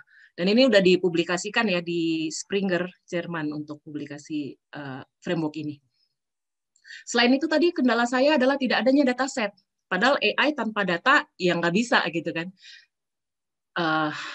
Sebagai bagian dari riset saya develop gitu. Kami tim mungkin di sini adalah teman-temannya Mas Devin ya, ini ada di sini menjadi talent saya untuk membangun ini ya dataset yang aksesibel ya, bisa diakses. Banyak yang mengakses, cuma ini kan free ya, open public, karena biasanya dataset itu berbayar. Saya sendiri dalam riset itu membeli PP4D itu $400. Ini free, cuma ada term and condition-nya. Tolong diisi form permintaan ya sama persetujuan pembimbing itu aja kok gitu. Itu yang sering nggak dilakukan gitu. Saya banyak request dari seluruh dunia ya, tapi nggak menyertakan itu gitu. Lama-lama kan kalau saya harus email satu-satu minta kelengkapan, padahal udah tersedia itu di home-nya keterangannya. Oke, ini udah ya. Jadi ini 2 ya, bahasan saya mungkin karena computer vision-nya mau saya tekankan di sini. Memang ini adalah machine learning tradisional tadi, machine learning yang sederhana, belum dengan deep learning. Karena di sini saya perlu tadi ya, langkah awal sebelum ke pengenalan emosinya itu perlu proses untuk mendapatkan fitur-fitur dari wajah. Karena ekspresi wajah ini tadi kan kemunculan otot-otot dan sebagainya itu saya harus terjemahkan dalam bahasa yang dipahami komputer ya, di vektor atau matriks seperti itu. Maka penting di sini ya, mendapatkan fitur dari wajah untuk tadi ya hasil pengenalannya. Nah, disinilah saya menggunakan teknik fitur, ekstraksi fitur, geometrik fitur namanya. Geometrik itu berkaitan dengan fitur pada image processing kan ada dua ya, appearance dan tekstur seperti itu ya. Jadi ini lebih ke geometrik appearance ya, bukan teksturnya. Nah, ini yang saya hasilkan juga, salah satu ini yang dipublikasikan di ICAXIS ya 2018, yang tadi base paper itu adalah simple and fast image processing, karena harus cepat ya seperti itu untuk mendapatkan fitur geometris dari komponen wajah. Dan tidak perlu training di sini. Gitu. Oke ya. Oke, jadi ini tadi yang disebut geometric facial component. Nah ini kan ya, jadi ada area wajah atas, itu ada alis, area tengah ada mata dan hidung, dan area bawah ada mulut. Oke, ini technical ya, nanti mungkin bisa dilihat aja di publikasinya bagaimana saya memproses gitu dari komponen wajahnya. Nah, lalu itulah yang dimasukkan ke dalam sistem fuzzy. Intinya seperti itu. Geometric fitur ini dimasukkan ke dalam fuzzy komponen tadi ya, fuzzy facial komponen untuk menghasilkan pengenalan. Tetapi saya harus memastikan dulu bahwa geometric fitur yang saya ekstrak ini adalah baik ya hasilnya seperti itu, maka kan diujikan dulu di dalam dataset dan diperoleh akurasinya sampai 98%. Jadi saya bisa optimis untuk maju menggunakan fitur geometri ini. Dan ketika di-compare dengan beberapa algoritma ya, memang ini adalah machine learning yang sederhana, di sini sampai ke sedikit ya di atas SVM. SVM itu udah yang paling powerful lah di traditional machine learning ya. Di sini 93,67%. Oke, mungkin seperti itu ya. Jadi langkah yang saya hasilkan karena tadi ya dari riset itu sendiri pun menghasilkan banyak publikasi gitu. Karena untuk proses sebelum ke pengenalan emosinya sendiri aja 7 publikasi. Itu conference ya. Untuk jurnalnya ada 4. Memang banyak yang dihasilkan. Mungkin di sini saya kalau masih ada waktu saya mau tunjukkan sedikit. Ya ini masih Bu, masih ada waktu. Oke.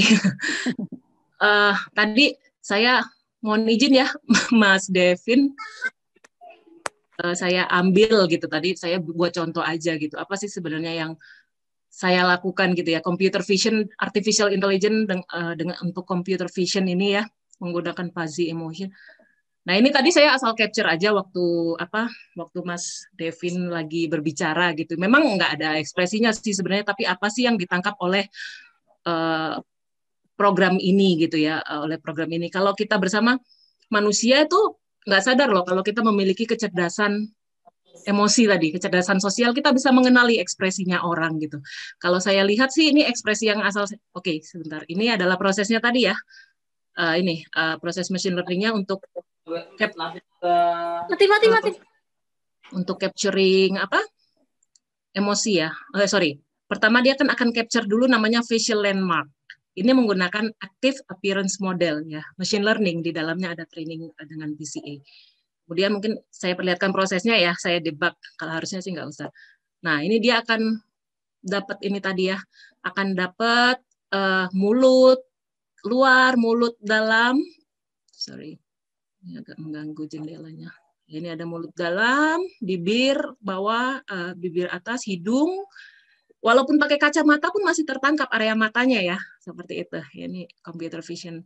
Alis, inner brow itu tadi, lalu alis. Nah, linguistiknya sendiri, oke, ini saya lihatkan di sini ya. Linguistiknya di sini. Jadi ini yang disebut tadi linguistik dari komponen wajah ya. Nah, ini bibir bawahnya menyempit dan sebagainya gitu. Ini pakai Matplotlib bikinnya. Ini baru geometrik fitur tadi ya, facial component. Kemudian ini emotion result-nya. Oke, Mas Devin ternyata di sini tertangkap ya, menurut sistem saya adalah fear gitu. Memang kalau kita lihat sih seperti takut gitu, padahal bukan ya, lagi ngomong aja gitu ya. Fear, disgust, and angry. Ini apa bedanya sama, oke ya, kalau dilihat di sini menurut Aplikasi saya ini adalah extreme fear, moderate disgust, dan light angry. Selain ada emosinya, ada intensitasnya. Di sini tuh bukan seperti, maaf kalau misalnya yang deep learning tahu softmax ya. Softmax itu adalah kalau probabilitas di total satu ya, semua totalnya, dan diambil yang terbesar itu emosinya apa. Biasanya kerjanya classifier seperti itu, jadi ditangkap cuma fear gitu aja. Kalau dilihat di sini bukan ya, kalau di total ini kan bukan satu juga, ini bukan probabilitas, ini adalah nilai fuzzy. Nilai fuzzy ini adalah intensitas ya, seberapa kuat atau seberapa rendah gitu. Contohnya kalau di sini happy-nya 0, artinya di sini tidak ada intensitas happy yang ditangkap. Tidak sedih juga, tidak surprise seperti itu. Tapi intensitas yang ditangkap kuat adalah ada takut, kemudian disgust itu apa ya, semacam, bukan kalau kita terjemahkan jijik ya, padahal bukan seperti jijik juga sih, tapi lebih ke ada enggan seperti itu ya, dan a bit angry. Nah itu yang ditangkap gitu. Dan lucunya, menariknya ini ketika saya sudah tahap eksperimen dan implementasi itu kan saya ujikan real ya, ternyata manusia itu nggak, ini kan diadopsi dari kecerdasannya manusia ya, atau pakar gitu. Paul Ekman, kecerdasannya menjadikan artificial intelligence ini, karena ya banyak manusia itu yang lebih percaya malah hasil klasifikasi atau analisa dari aplikasi gitu.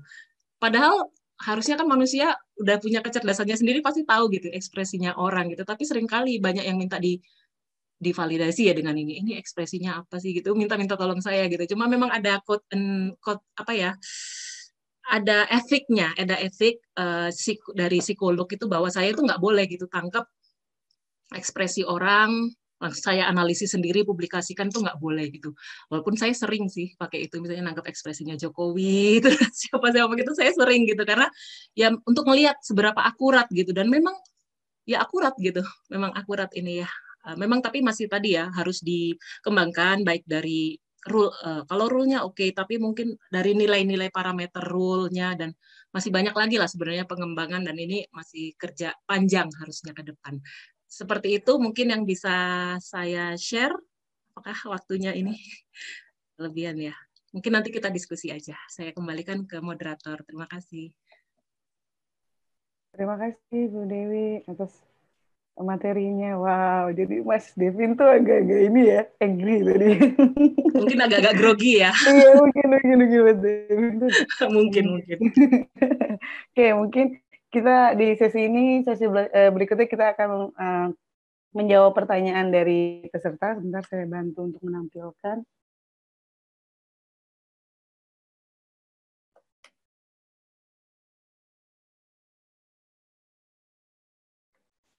Oke.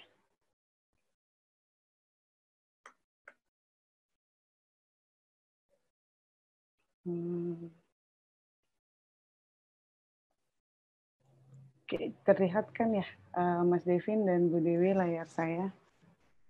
Iya, kelihatan. Ini ada pertanyaan dari beberapa peserta kita. Mungkin dari yang pertama dulu kali ya. Dari Sumarna.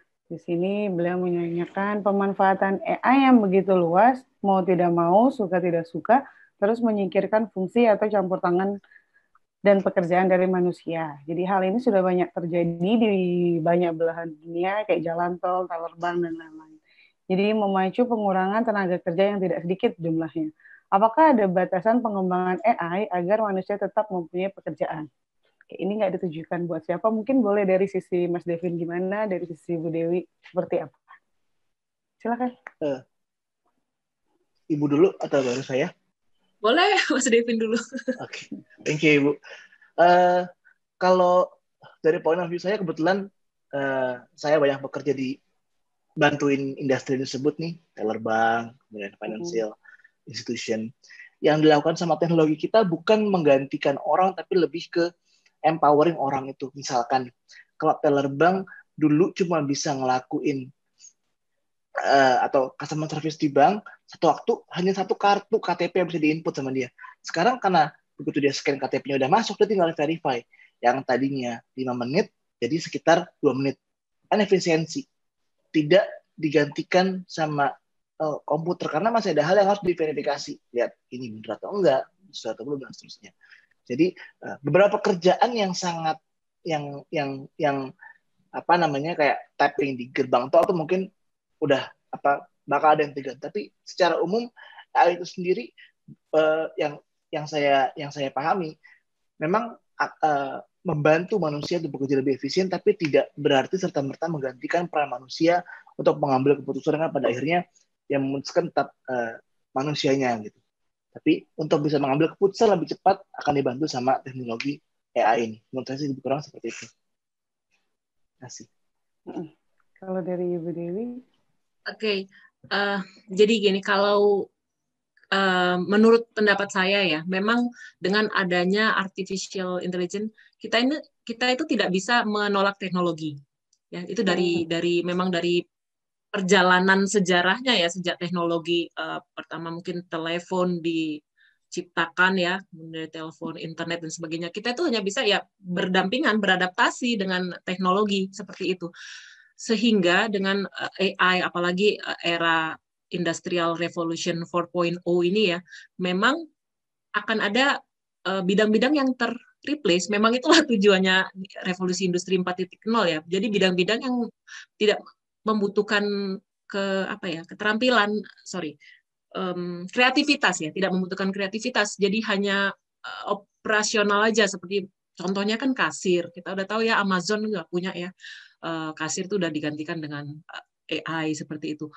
Hal-hal seperti itu. Sehingga bagaimana manusia nggak bisa menolak, manusia hanya bisa untuk survive kan harus beradaptasi. Jadi kita harus meningkatkan skill, meningkatkan dan ke arah yang creativity tadi. Karena kalau dibilang ya mungkin bagi yang belum tahu gitu kan, AI ini nggak bisa berinteraksi, nggak punya emosi dan sebagainya. Sudah loh gitu. Bahkan manusia lebih percaya ke sistem tadi, seperti itu yang saya sampaikan. Jadi memang hal-hal yang membutuhkan creativity. Creativity itu adalah masih belum ke ranah sana ya, kecerdasannya AI. Karena AI ini tadi masih ke ranah kognitif seperti itu ya, sosial sudah mulai, dan AI ini fungsinya tadi yang sudah disampaikan Mas Devin adalah supporting ya, memberikan decision support saja, sedangkan decision making-nya itu masih di manusia gitu.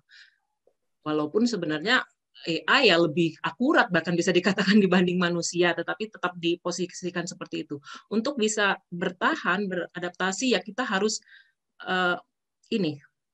tadi keterampilannya ya, potensi terutama dalam kreativitas harus ditingkatkan. Makanya dengan contohnya kalau lulus SMA ya kuliah, ambil major seperti informatika di TAU seperti itu ya, itu salah satu untuk survive.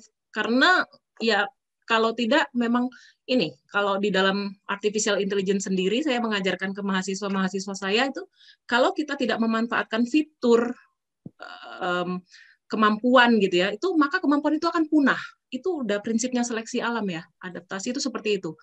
Contohnya aja, kalau manusia zaman dulu itu kan belum ada mobil, Gojek, Gokar, itu jalan ya, sehingga biasa kalau jalan dalam jarak 10 kilo atau 2 jam itu biasa gitu, kakek-kakek kita atau apa. Tapi orang sekarang nggak bisa, jalan 10 menit pasti udah lemes. Artinya fiturnya itu punah gitu. Itu kecerdasan pun seperti itu, kalau tidak diaktifkan. Kecerdasan buatan ada mesin, tapi kecerdasan manusia ini harus dipertahankan, harus tidak punah. Paling gampang saya bilang ke mahasiswa saya adalah, kalian bisa menghafal nggak nomor telepon satu kelas? Enggak, bukan ada phone book. Nah itu kalian kasih kecerdasan ke manusia, ke smartphone, kalian tidak preserve, tidak mempertahankan kecerdasan potensi manusia itu sendiri. Jadi manusianya harus kreatif, harus tetap mengaktifkan kecerdasannya. Mungkin seperti itu. Oke, terima kasih Bu Dewi dan Mas Devin. Oke, selanjutnya mungkin pertanyaan dari YouTube dulu ya. Cuman nggak ada namanya nih, jadi cuma ada pertanyaan doang. Oke, yang pertama izin bertanya untuk Mas Devin. Mohon dijelaskan lebih detail implementasi SVM untuk computer vision. Software yang recommended berdasarkan pengalaman Mas Devin untuk computer vision itu apa ya? Gitu kan. MATLAB, Python, C++. Terima kasih. Oke. Pertanyaannya cukup teknis ya, cuman kayaknya nggak bisa dijawab secara detail. Tapi yang paling sederhana kalau SVM itu kan SVM tuh support vector machine ya. Jadi gimana kita secara sederhana ini sangat high level ya. Gimana caranya kita bisa ngebedain antara satu poin informasi dengan poin informasi yang lain. Kaca di gambar atau fungsi atau garis atau apa gitu. Itu secara sederhana. Berarti secara sederhana terus saya bilang salah satu implementasinya adalah untuk klasifikasi bedain antara benda A dengan benda B. Sehingga kita petain semua fitur-fitur itu dalam grafik, kemudian kita gambar satu garis yang merupakan fungsi itu yang memisahkan antara A dengan B. Sehingga kalau nilai fungsinya berapa, maka dia kelas A, nilai fungsi berapa kelas B. Kalau untuk software yang recommended, karena bahasa pemrograman ini kan lebih ke masalah selera ya. Kalau MATLAB itu bayar, sementara saya nggak punya duit untuk bayar MATLAB. Python dan C++ itu gratis. Jadi saya pasti akan pakai Python dan C++. Cuman kalau secara pengalaman coding dengan C++ dan Python ada sedikit perbedaan mungkin ya. Kalau Python itu kan high level language, jadi lebih bebas ngodingnya. Kemudian kita nggak bisa atur secara detail pemanfaatan resource. Sementara C++ orang bilang itu bare metal, jadi langsung kita bisa atur kita mau akses memori yang mana, kita mau akses section GPU yang mana, jadi lebih customable. Dalam memulai, MATLAB dan Python akan sangat mudah dan menyenangkan karena tutorialnya banyak, kemudian bahasanya mudah dimengerti gitu. Misalnya untuk loopingnya, untuk FLSys-nya, untuk hal-hal yang seperti itu lebih mudah. Kemudian definisi masalah matriks, perkalian, kemudian perkalian vektor juga lebih mudah diekspresikan di MATLAB dan Python. Sementara C++ dia kan legacy-nya dari C ya, bukan bahasa object oriented. Jadi object oriented maksudnya kita memperlakukan fungsi sebagai objek, bisa kita panggil, kita gunakan kembali. Sementara di C++ masih legacy, bentuknya masih lebih banyak kumpulan perintah, bukan kumpulan objek kayak gitu. Jadi saran saya kalau mau mulai, ya mulai dengan Python atau MATLAB. Dan kalau nanya masalah framework, kan ada TensorFlow, ada PyTorch banyak sekali, dan tutorialnya juga luar biasa banyak. Itu bisa dimulai dari sana, paling sederhana. Oke, terima kasih Mas Devin. Selanjutnya ada pertanyaan untuk Ibu Dewi. Bagaimana mengenai penelitian mengenai fuzzy emotion recognition jika seseorang yang mengalami penyakit alexithymia atau emosi datar, bagaimana AI dalam menangani hal tersebut? Salam AI. Baik, ini pertanyaan dari YouTube ya, mungkin saya menjawab. Ini tentang emotional disorder ya, gangguan emosi antisosial. Oh ya, tadi mungkin saya sebelum jawab ini dulu yang mau meralat tadi. Maaf Mas Devin, tadi itu bukan takut, saya lupa. Saya nggak klik ya. Tadi sebenarnya ada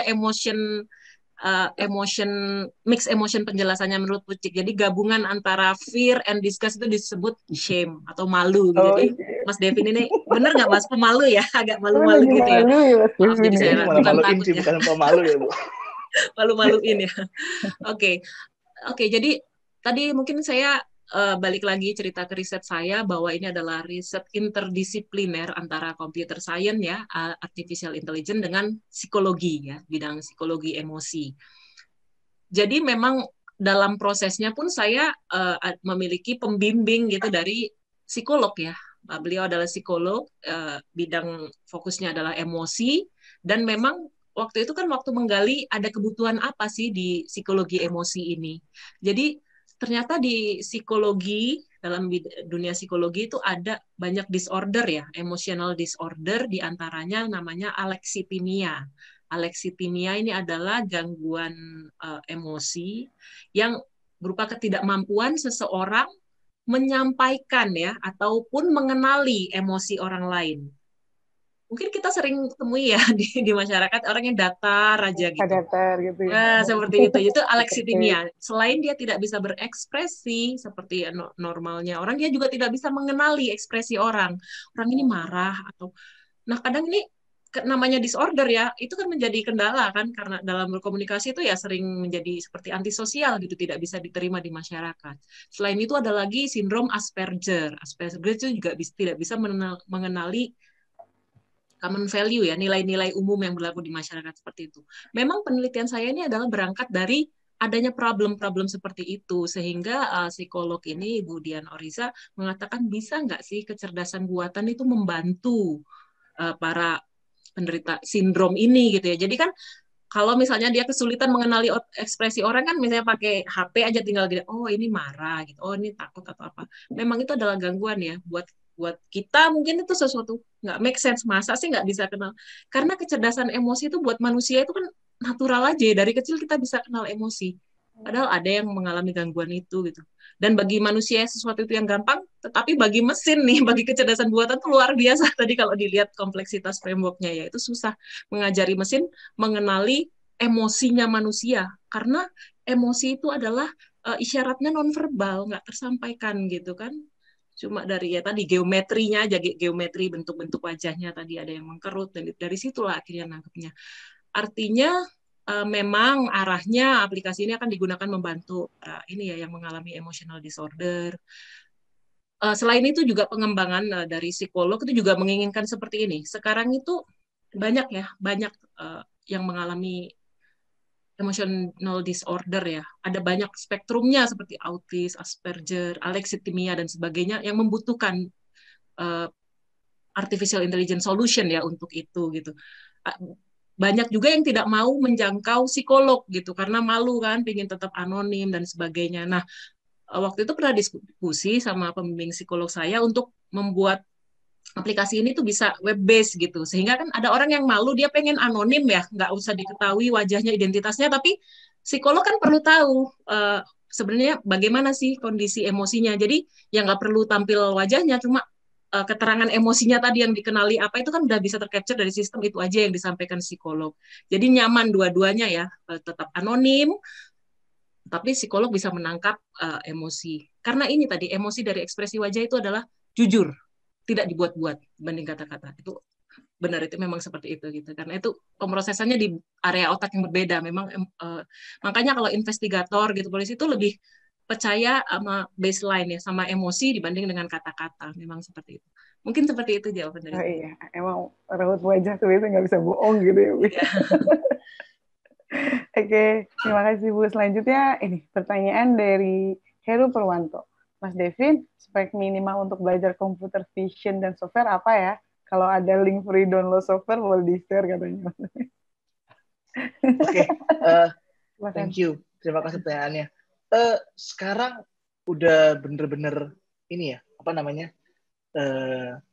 Saya bilang gratis lah. Bahkan untuk train dengan GPU pun gratis.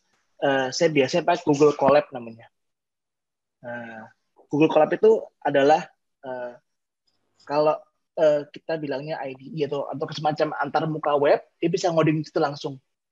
Ngoding dengan bahasa Python. Nah itu gratis dan bisa dipakai terus-terusan gitu. Bahkan ada GPU-nya. Itu cara paling mudah, murah buat mulai. Jadi kita nggak perlu install, nggak perlu beli, nggak perlu apa, tinggal kita login pakai akun Google. Ini saya bukan di-endorse sama Google, tapi memang Google kebetulan menyediakan semuanya. Gitu. Dan sangat banyak tutorialnya yang bisa kita pakai buat belajar. Kita bakal bisa masukin data kita sendiri, gambar kita sendiri, benar-benar customable. Google Colab namanya. Silakan di search saja di Google-nya, itu luar biasa produknya. Google Colab ya Mas ya. Iya. Oke. Terima kasih Mas Devin. Selanjutnya ada pertanyaan dari Roy Mubarok. Di sini maaf izin bertanya tentang teknis untuk Pak Devin atau Ibu Dewi dan tim kembangkan framework AI itu biasanya timnya untuk teknisnya pakai bahasa pemrograman dan framework apa ya jika aplikasi di computer vision, apakah ada framework khusus yang biasa dipakai tim untuk AI? Terima kasih sebelumnya. Silakan. Mas Devin, Ibu Dewi. Boleh ntar dari Mas Devin dulu, ntar Ibu Dewi boleh. Ya udah, baiklah. Kalau yang kami kembangkan, ya khususnya di Convergen, misalnya saya ambil contoh, kita biasanya membangun itu pakai bahasa Python, kemudian frameworknya kita pakai PyTorch atau TensorFlow. TensorFlow itu dari Google, PyTorch punya Facebook. Masing-masing punya kelebihannya. Kalau TensorFlow sangat mudah, cepat, terus udah diatur semuanya, udah di desain sedemikian rupa terbaik menurut versinya TensorFlow. Kalau PyTorch lebih customable, semua bisa kita atur. Alokasi memori, kemudian pemetaan sumber daya dan segala macam. Kemudian kalau kita bicara produk, pasti kan ada antar muka. Kalau tadi Bu Dewi kasih contoh ada ada aplikasinya gitu buat di orang klik-klik. Itu kan desktop base. Ada juga yang web base. Kalau web base pasti ya kita pakai JavaScript buat nampilin segala macam. Dan beberapa optimasi kita lakuin juga dengan bahasa C. Misalnya untuk alokasi memori atau untuk pemetaan source GPU atau CPU. Kita banyak yang kita convert script Python ke C. Tapi secara umum kita pakai Python dan dengan framework-nya PyTorch untuk kita.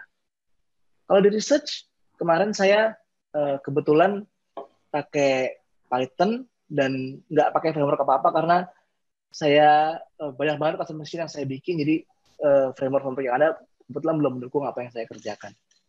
Kasih. Terima kasih, Mas Devin. Kalau Ibu Dewi gimana, Ibu? Oke, jadi kalau sudah banyak ya, kalau sekarang ini dibandingkan waktu 5 tahun lalu, mungkin saya memulai riset ya, memang waktu itu masih terbatas. Kalau yang lokal itu ya paling sederhana, gampang tuh pakai library yang free itu ada namanya OpenCV. Emang itu basisnya di C sih.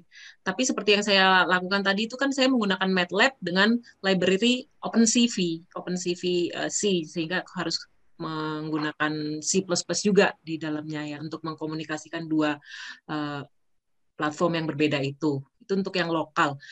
Kalau ingin belajar machine learning yang sekarang gitu, karena sekarang kan udah berkembang banget ya, kita sudah free itu ya. Kalau tadi benar katanya Mas Devin, pakai aja Python ya, Anaconda gitu. Kalau saya pakai Jupyter Notebook itu, kalau di lokal pakai Jupyter Notebook. Bisa download framework namanya TensorFlow ya. TensorFlow 2 itu sudah di dalamnya udah ada Keras ya, jadi udah bisa untuk image classification dan sebagainya, dan itu adalah free. Cuma memang tadi kalau kembali ya, ini kan karena saya dosen ya, pokoknya konsepnya AI itu 4, data, algoritma, skenario ya. Skenario itu desainnya seperti apa, mau buat apa, dan computing power gitu. Computing power sekarang udah support lah untuk itu. Tapi kalau nggak mau banyak-banyak resource ya kita pakai yang model cloud. Cloud tadi pakai Colab ya, colab.research. Google.com itu kalau kita training model dia langsung tersimpan di Google Drive kita. Enak banget itu, udah banyak. Atau sekarang kan kalau cloud itu kan SaaS ya, software as service, software as a service. Prinsipnya itu adalah pay per use. Jadi saya pakai Huawei. Kalau benar dengan Huawei juga sekarang berkembang loh, karena dia sudah punya AI computing resource. Mulai dari level chipnya ya, namanya Ascend gitu. Terus ada lagi framework namanya Mindspore. Nah kemarin itu saya coba cloud, dan itu per jam bayarnya cuma $0,15, itu berapa? 15 sen ya berarti ya. Itu termasuk daripada beli MATLAB gitu kan mahal gitu, tapi kita pakai cloud aja, cloud computing itu namanya model Arch ya, di Huawei itu bayarnya cuma 15 sen per jam. Ya di situ udah bisa framework untuk TensorFlow ya. Seperti itu kalau misalnya kita nggak mau pakai resource. Sekarang kan eranya cloud ya, jadi kita nggak perlu punya spek tinggi-tinggi ya, kita jalankan aja lewat browser gitu. Tapi kalau yang free tadi Colab Google sudah bisa. Mungkin seperti itu. Oke, terima kasih Bu Dewi dan Mas Devin. Oke, mungkin ini pertanyaan untuk Bu Dewi ya tadi. Terakhir, Bu Dewi, fuzzy yang digunakan menggunakan pendekatan fuzzy apa? Kebetulan penelitian S2 saya juga menggunakan fuzzy logic. Memang menarik ya fuzzy ini. Gitu. Iya, fuzzy ya. Memang menarik fuzzy. Saya berharap mungkin sampai dalam waktu dekat lagi nih, semua apa yang logika 1.0 itu pasti bisa difazikan. Jadi saya berharap deep learning itu juga ada fuzzy-nya nanti, fuzzy deep learning. Hasilnya pasti luar biasa gitu. Jadi tidak hanya mengenali tadi yang mirip-mirip tadi itu dia bisa, nggak hanya 0,1 ya. Kemudian untuk fuzzy-nya menggunakan Mamdani, fuzzy inference Mamdani. Ya, teknik Mamdani aja. Saya coba ya itu eksperimen juga sih, kurang bagus waktu coba Sugeno gitu, terus saya pakai Mamdani, memang belum dioptimasi sih, parameternya masih perlu tuning ya, fine tuning untuk parameter seperti itu. Oke, terima kasih Bu Dewi. Catatan saya sudah, tapi saya coba cek lagi di chat ya, kali ada pertanyaan lagi yang masuk. Oke, sebentar. Oke-nya nggak ada lagi pertanyaan yang masuk. Mungkin saya pengen ini aja, minta Mas Devin sama Bu Dewi, gimana sih pemanfaatan AI ini ke depannya yang diharapkan gitu, dari kan yang satu Mas Devin lebih ke arah industri ya, kalau Bu Dewi kan kebetulan penelitiannya lagi di dunia kesehatan, psikolog gitu kan ya Bu. Gimana pemanfaatan AI ini ke depannya yang diharapkan? Silakan, mungkin siapa Mas Devin dulu, gantian Bu Dewi tadi dong. Di arah industri, area industri ya banyak. Oke.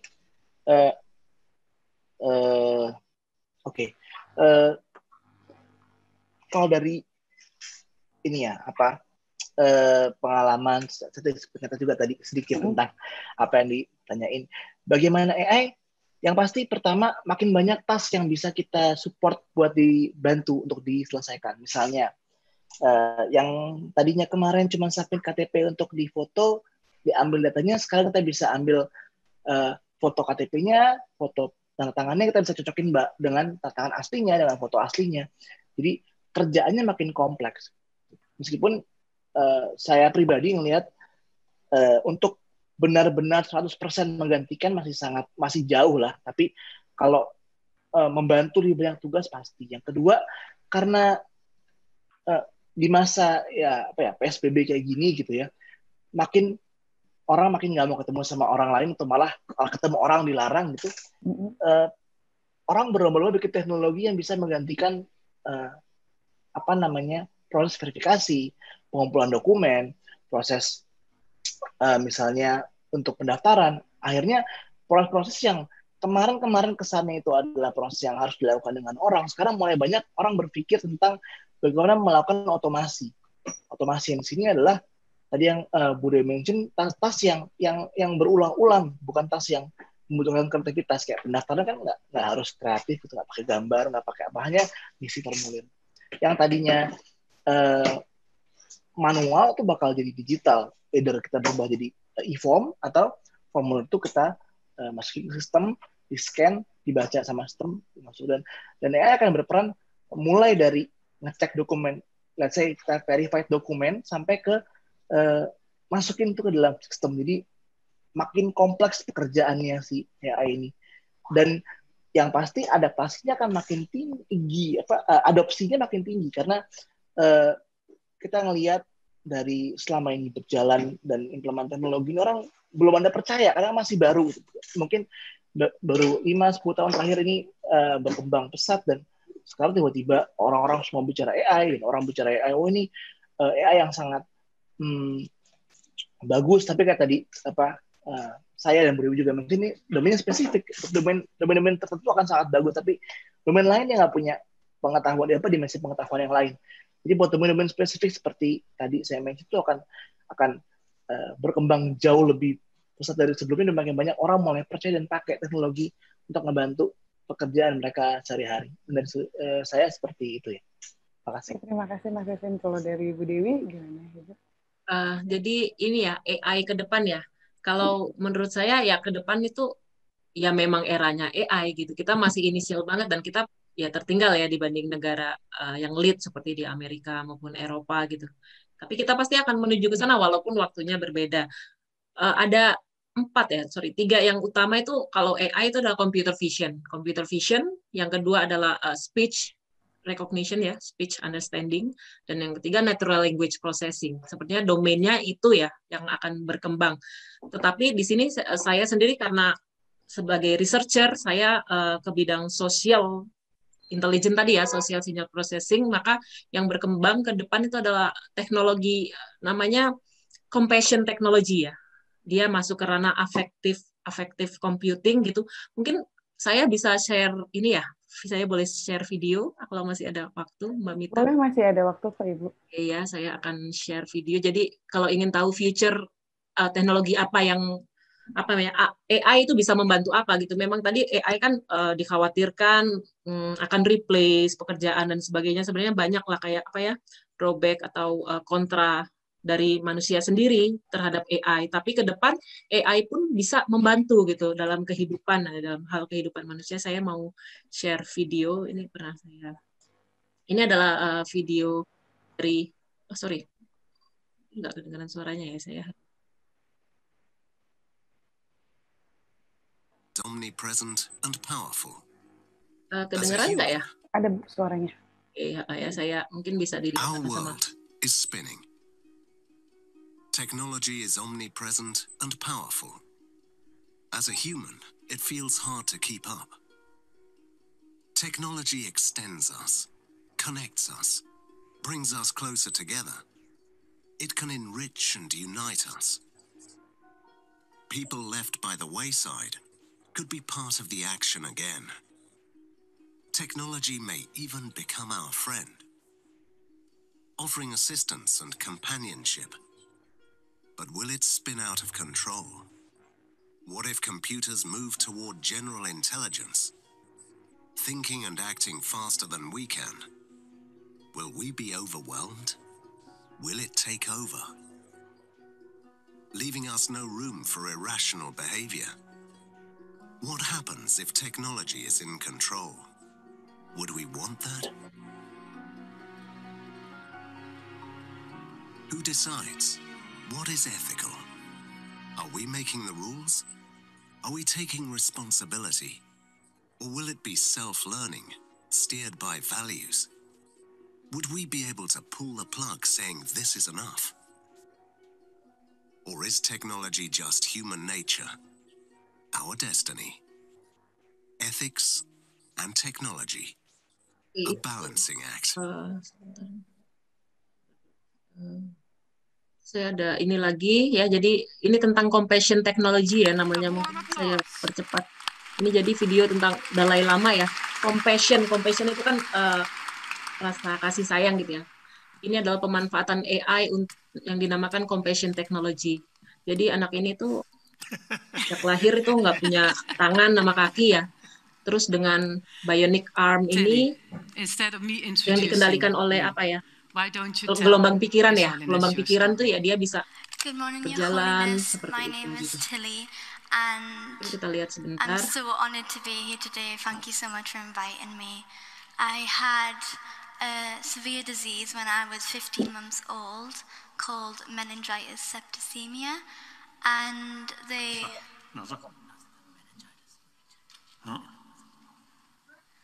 basically said that I was 100% going to die, but somehow I pulled through and I'm here today.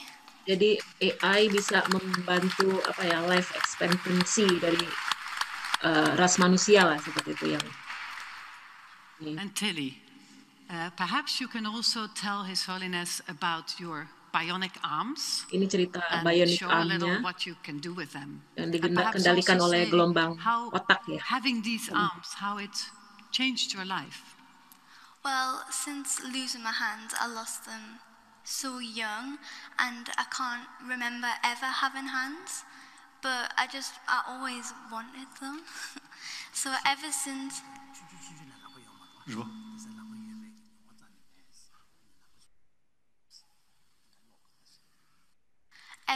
then, I've been working with all kinds of tech companies trying to help develop bionic hands for people like me.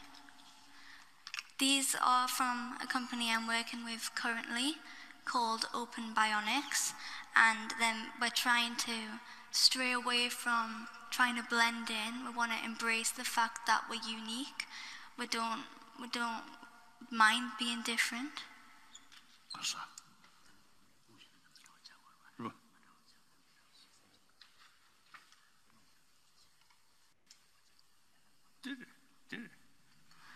The hand I've had in the past were made to be really realistic.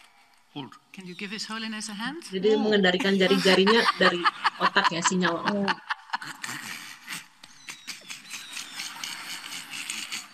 Quite strong. Oh. I like these hands because they look futuristic and cool, and they even have my name on the side, so that's a plus.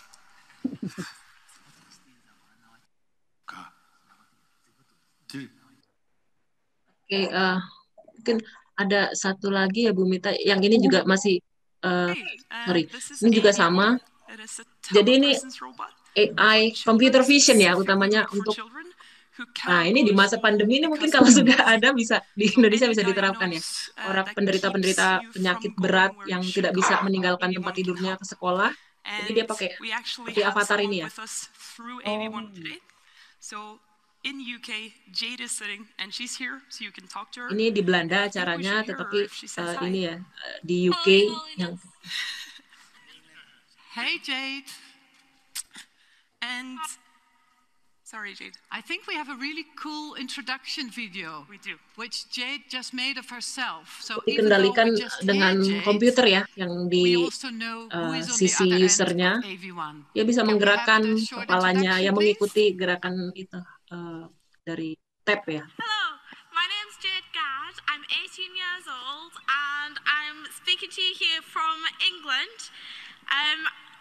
Often I can't get out of the house and I can't see wonderful things like this because I have Ehlers-Danlos syndrome, which affects my connective tissue. It means that a lot of the time I'm bedridden and I have seizures and dislocations. It's plain awful, but thanks to B, I get to experience the outside world, and every now and then I get to see it for real. Anyway, thank you to His Holiness and to everyone at No Isolation, and I hope that you have a nice conference. Dan dia dalam isolasi nih.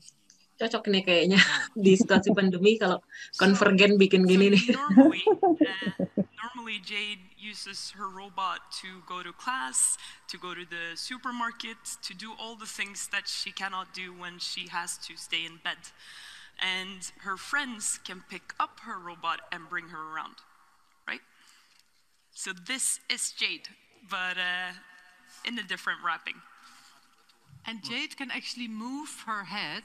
I think so, Nah, unless dia I moved her a bit kalau too much. bergerak, robotnya juga bergerak, itu bisa merespon.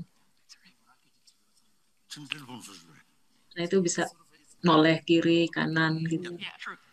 And audio goes both ways here, so Jade can hear us and talk to us, but we cannot see Jade, and that's a very conscious decision on our end, because in most cases this will be used in a classroom setting with all of your friends, and the children using AV1 are lying in bed, and if you're wearing your pajamas, if you don't have hair, you're pale, being on display on a screen in the classroom, that's not easy. So we made it into something sleek, something simple that they can dress up and make their own. And yeah.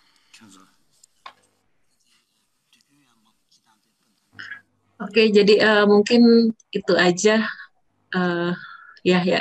Jadi intinya ke depan tuh AI ya, tadi selain bahayanya mungkin kita, kalau dari saya sebagai researcher memang fokusnya ke hal-hal positifnya, bagaimana AI bisa membantu memudahkan kehidupan manusia seperti itu.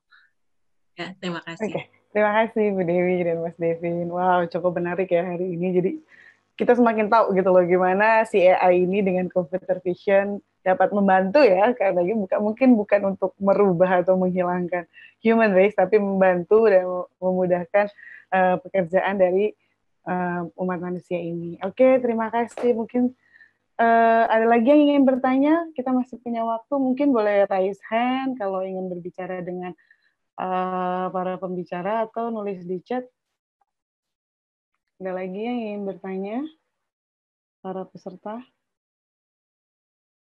Oke, nggak ada. Mungkin sambil nunggu kita akan, sebelum saya akhiri, kita sesi foto bersama dulu kali ya. Untuk para peserta boleh kameranya dihidupkan.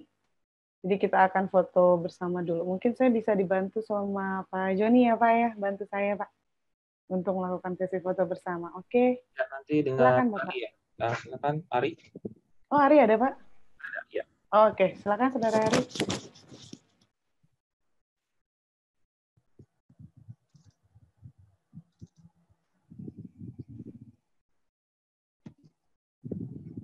Mungkin Ari, oke, saya ambil alih aja.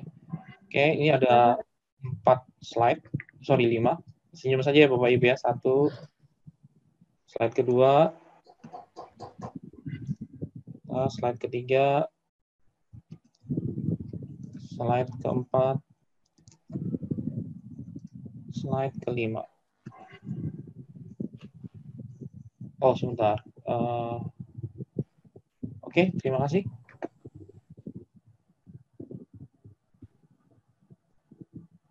Oke, sudah Pak? Ya. Oke. Oke, terima kasih Pak Joni. Sekali lagi ada yang ingin ditanyakan sebelum saya akhiri? Mungkin ada yang masih ingin bertanya, ada yang masih penasaran gimana AI itu? Boleh raise hand atau boleh tulis di chat.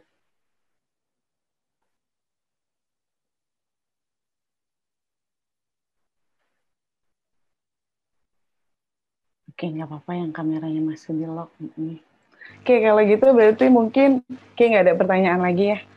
Mas Devin, Bu Dewi, terima kasih banyak atas kehadirannya, terus ilmunya gitu kan yang diberikan hari ini. Jadi kita semua yang hadir di sini bisa nambah wawasan, nambah ilmu kita akan AI di computer vision.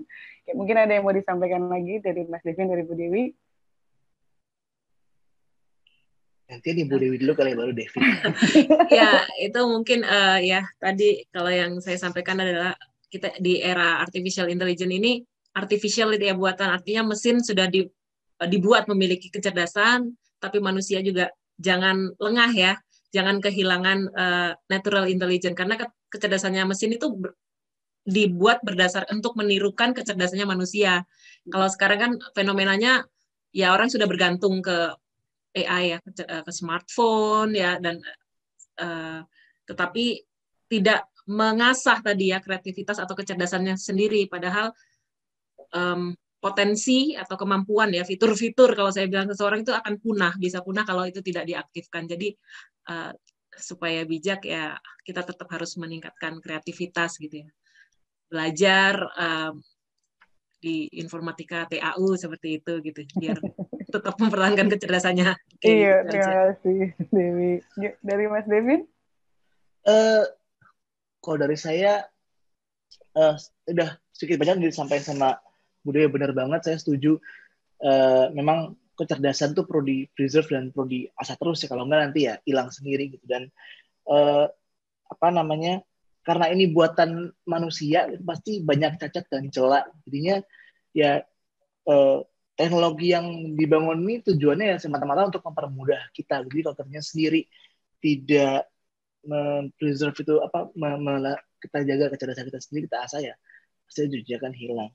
Dan yang kedua, nggak, dari sisi saya tidak bertakut sama teknologi, karena teknologi yang dikembangkan ini pada akhirnya bukan atau tidak tujukan untuk langsung gantiin orang, tapi emang ini justru menghilangkan pekerjaan-pekerjaan yang berulang-ulang kita lakukan, dan kita bisa mengerjakan hal lain lebih bermanfaat, sehingga kecerdasan sendiri bisa terus diasah dan dibangun. Dan lebih kurang dari saya itu aja. Terima kasih. Terima kasih Mas Devin sama Bu Dewi. Sekali lagi saya ucapkan terima kasih atas kehadirannya. Terima kasih juga pada para peserta yang sudah hadir dalam webinar ini. Sedikit info bahwa webinar series ini masih ada 2 sesi lagi. Sesi keempat itu tanggal 19 September 2020 mengenai Artificial Intelligence in Data Science. Lalu sesi kelima di tanggal 26 September 2020 mengenai Artificial in Natural Language Process. Jika ingin tahu informasi lebih lanjut, silakan kunjungi website kami, tau.ac.id. Oke. Oh ya, saya mau mengingatkan jangan lupa untuk mengisi kuesioner yang sudah dikirimkan di link ya sebelum pada live. Rekan-rekan para peserta jangan lupa diisi kuesionernya. Nanti kuesioner akan, kalau udah ngisi kuesioner akan kita kasihkan sertifikatnya. Oke, terima kasih sekali lagi. Jika ada kesalahan kata, mohon maaf, kurang lebihnya. Wabillahi taufiq wal hidayah. Assalamualaikum warahmatullahi wabarakatuh. Sampai ketemu lagi di webinar series. Terima kasih. Terima kasih. Terima kasih. Terima kasih Bu Dewi. Sehat semuanya. Terima kasih. Amin.